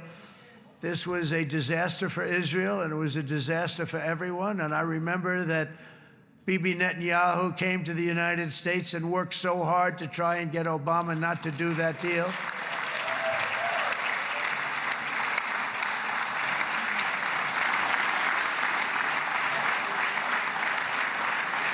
He worked so hard. But it was like talking to a wall. I remember him telling me it was like talking to a wall. They wanted to go with Iran. They chose Iran, frankly, over a lot of other good nations, but specifically Israel.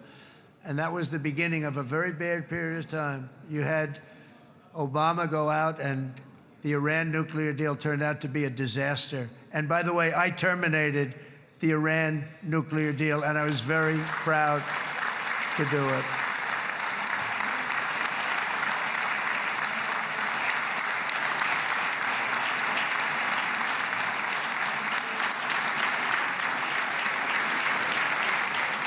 Yet even to Iran, whose regime has inflicted so much death on the Middle East, the hand of friendship and cooperation is open. I'm telling you, they want to make a deal. That's all I do in my life. I make deals. I'm good at it. I've always been good at it. And I know when they want. Even if they said, we don't want to make a deal, I can tell you they want to make a deal. All right, they do. They want to make a deal, and we're going to see if we can do something, because this is crazy what's happening, and we're not going to have this anymore. Neither the United States nor Israel bear the people of Iran any hostility. We merely want to live in peace. We don't want any looming threats over our heads, and we don't want to even think in terms of nuclear destruction. It's not going to happen, never will happen. There's nothing that would do more good for this part of the world than for Iran's leaders to renounce terror, stop threatening their neighbors, quit funding their militant proxies, and finally recognize Israel's right to existence. They have to do that. They have to do that. And to Iran, and as you know, this is not said out of weakness. There's no weakness. But I'm going to say this, that we are ready when you are, and it will be the best decision that Iran has ever made. And it's going to happen. It's going to happen. And they're good people. I know a lot of Iranians in the United States. They're good people, smart, hardworking people. They don't want to see what's happened to their country. The story of fierce Israeli resolve and triumph since October 7th should be proof to the entire world that those who seek to destroy this nation are doomed to bitter failure. The state of Israel is strong, and it will live and thrive forever.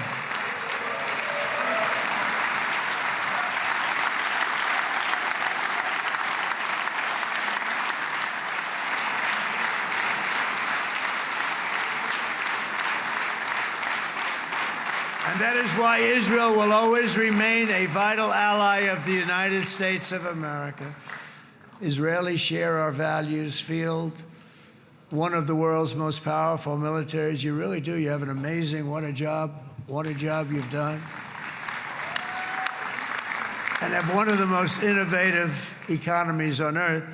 Those are just a few of the reasons why I'm proud to be the best friend that Israel has ever had. And they all say it in the White House. They all say it. I guess it's true because everybody says it, baby. You said it today. Thank you. But as president, I terminated the disastrous Iran nuclear deal, and ultimately I terminated Iran's nuclear program with things called B-2 bombers. It was swift, and it was accurate, and it was a military beauty. I authorized the spending of billions of dollars, which went to Israel's defense, as you know. And after years of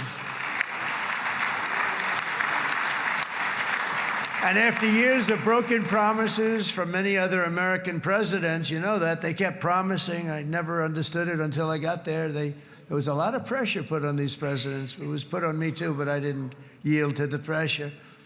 But every president for decades said, we're going to do it. The difference is I kept my promise and officially recognized the capital of Israel and moved the American embassy to Jerusalem.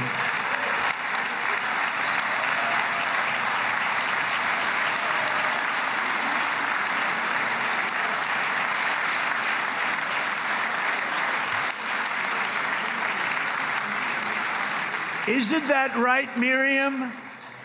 Look at Miriam. She's back there. Stand up, Miriam. Stand up.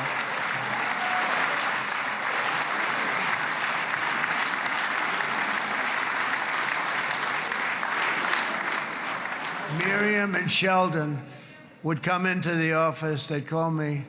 He'd call me. I think they had more trips to the White House than anybody else I can think of. Look at her sitting there so innocently. She's got $60 billion in the bank. $60 billion. And I think she's saying no more. And she loves Israel, but she loves it, and they would come in, and her husband was a very aggressive man, but I loved him. He was a very aggressive, very supportive of me. And he'd call up, can I come over and see you? I say, Sheldon, I'm the President of the United States. It doesn't work that way. He'd come in, we would do. But they were very responsible for so much, including getting me thinking about Golan Heights, which is probably one of the greatest things to ever happen to Israel.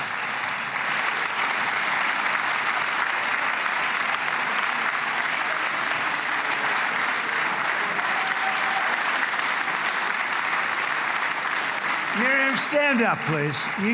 She really is. I mean, she loves this country.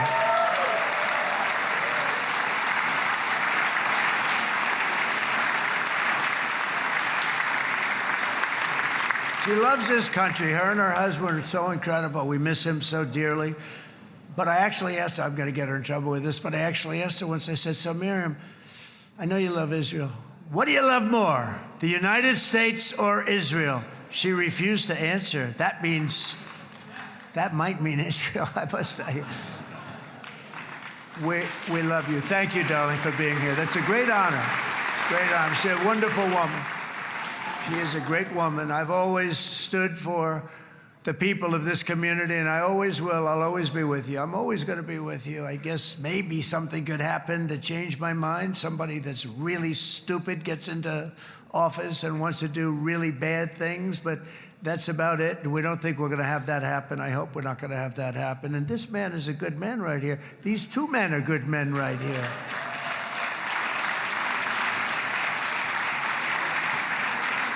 Hey, I have an idea. Mr. President, why don't you give him a pardon? Give him a pardon. Come on.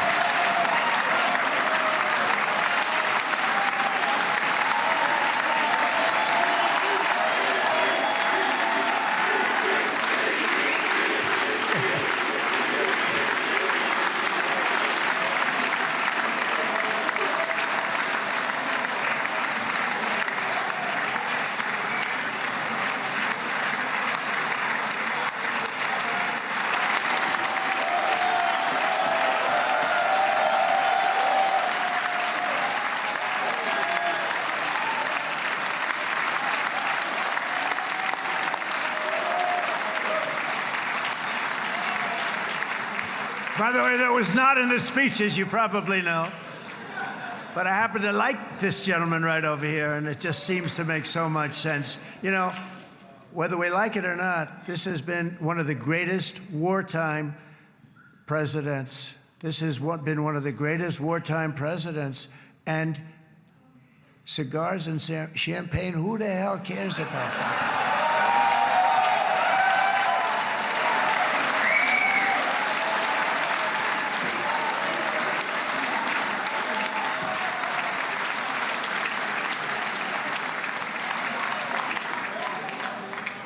All right, enough controversy for the day, right?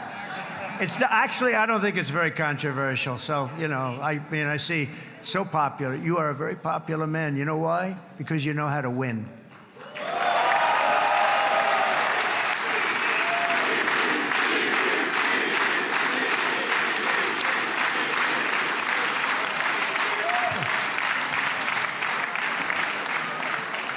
Over the past 2 years, I've met many of the families of the Israelis taken hostage and those that were taken hostage. Unbelievable. I've looked into their eyes. I've seen the worst nightmares of their suffering, but I've also seen something else, the beautiful love of the people, the love of people, frankly, that hold things together, the love that gives you the courage to carry on through thousands of years of persecution and repression and to emerge with the heart of David. It's the heart of David. It's that love that's defeated the enemies of civilization, built this incredible country and this unbelievable economy, and forged one of the great democracies of the world. That is why it's a true honor to stand here today and address this assembly in your ancient and eternal now capital, Jerusalem. I'm proud to have helped in that regard. This city and this nation stand as living proof that a much brighter future for this entire region is truly within our grasp. For thousands of years, Jerusalem has been a home to Christians, Jews, Muslims, and people of all ethnicities and creeds. This is the holy center of the world's three great Abrahamic faiths. I like that too. Adorned, it's the first time I've seen that word in a while. Adorned with their sacred sites and alive with their pilgrims and visitors from every corner of the globe.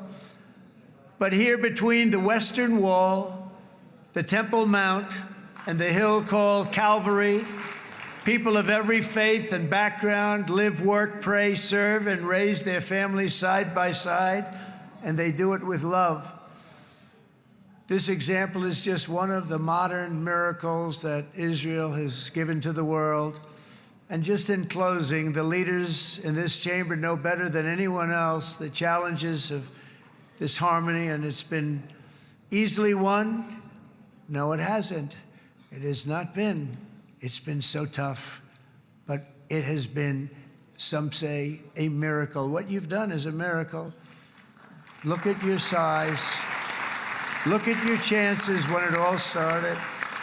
And you know, if you think about it, you are safer today, stronger today, and more respected today than at any time in the history of Israel. Think of it. People used to say it wouldn't exist. They don't say that anymore, do they? Yet if safety, security, and coexistence can thrive here in the winding alleys and ancient paths of Jerusalem, then surely peace and respect can flourish among the nations of the broader Middle East. The God who once dwelled among his people in this city still calls us, in the words of Scripture, the turn from evil and do good, to seek peace and pursue it. So he still whispers truth into the hills and knolls and valleys of his magnificent creation, and he still writes hope into the hearts of his children all over the world. And that is why even after 3,000 years of pain and conflict, the people of Israel have never given up from the threats of Zionism, from all sorts of threats. You want the promise of Zion. You want the promise of success and hope and love and God. And the people of America have never lost faith in the promise of a great and blessed future for all of us. From the very first day that modern Israel was founded, we have stood together through thick and thin of setbacks, and through victory and defeat, through glory and heartache. We have built industries together. We have made discoveries together. We have confronted evil together, and we have waged war together. And perhaps most beautifully of all, we have made peace together. And this week, against all odds, we have done the impossible and brought our hostages home.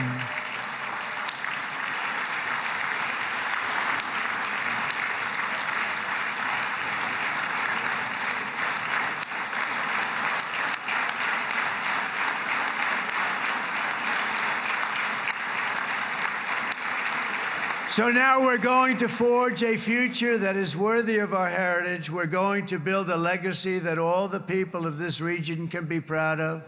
New bonds of friendship, cooperation, and commerce will join Tel Aviv to Dubai, Haifa to Beirut, Jerusalem to Damascus, and from Israel to Egypt, from Saudi Arabia to Qatar, from India to Pakistan, from Indonesia to Iraq, from Syria to Bahrain, Turkey to Jordan, the United Arab Emirates to Oman, and Armenia to Azerbaijan, another war that I just settled. We are going to have hope, harmony, opportunity, and happiness here in the spiritual and geographic center of the entire world. That's what you are. Israel, America, and all of the nations of the Middle East will soon be safer, stronger, greater, and more prosperous than ever before.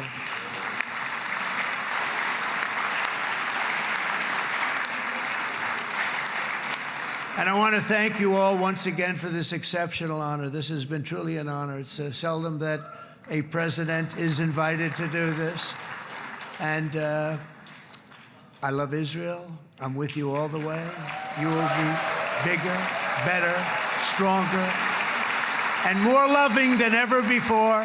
Thank you very much. God bless you. God bless the United States of America. And God bless the Middle East. Thank you, everybody. Good luck. Thank you very much. Thank you.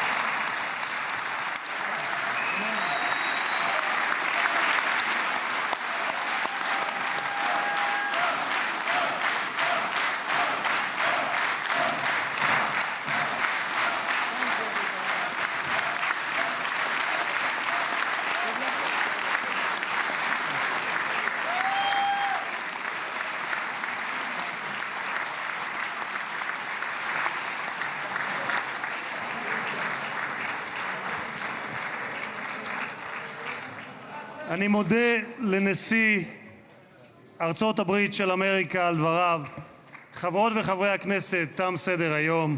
הישיבה הבאה תתקיים ביום שני, כ"ח בתשרי התשפ"ו, 20 באוקטובר 2025 בשעה 16:00. חג שמח ובשורות טובות. ישיבה זו נעולה. כבוד הנשיאים וכבוד יושב ראש הכנסת.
עד ליציאת פמליית נשיא ארצות הברית מהמשכן. תודה.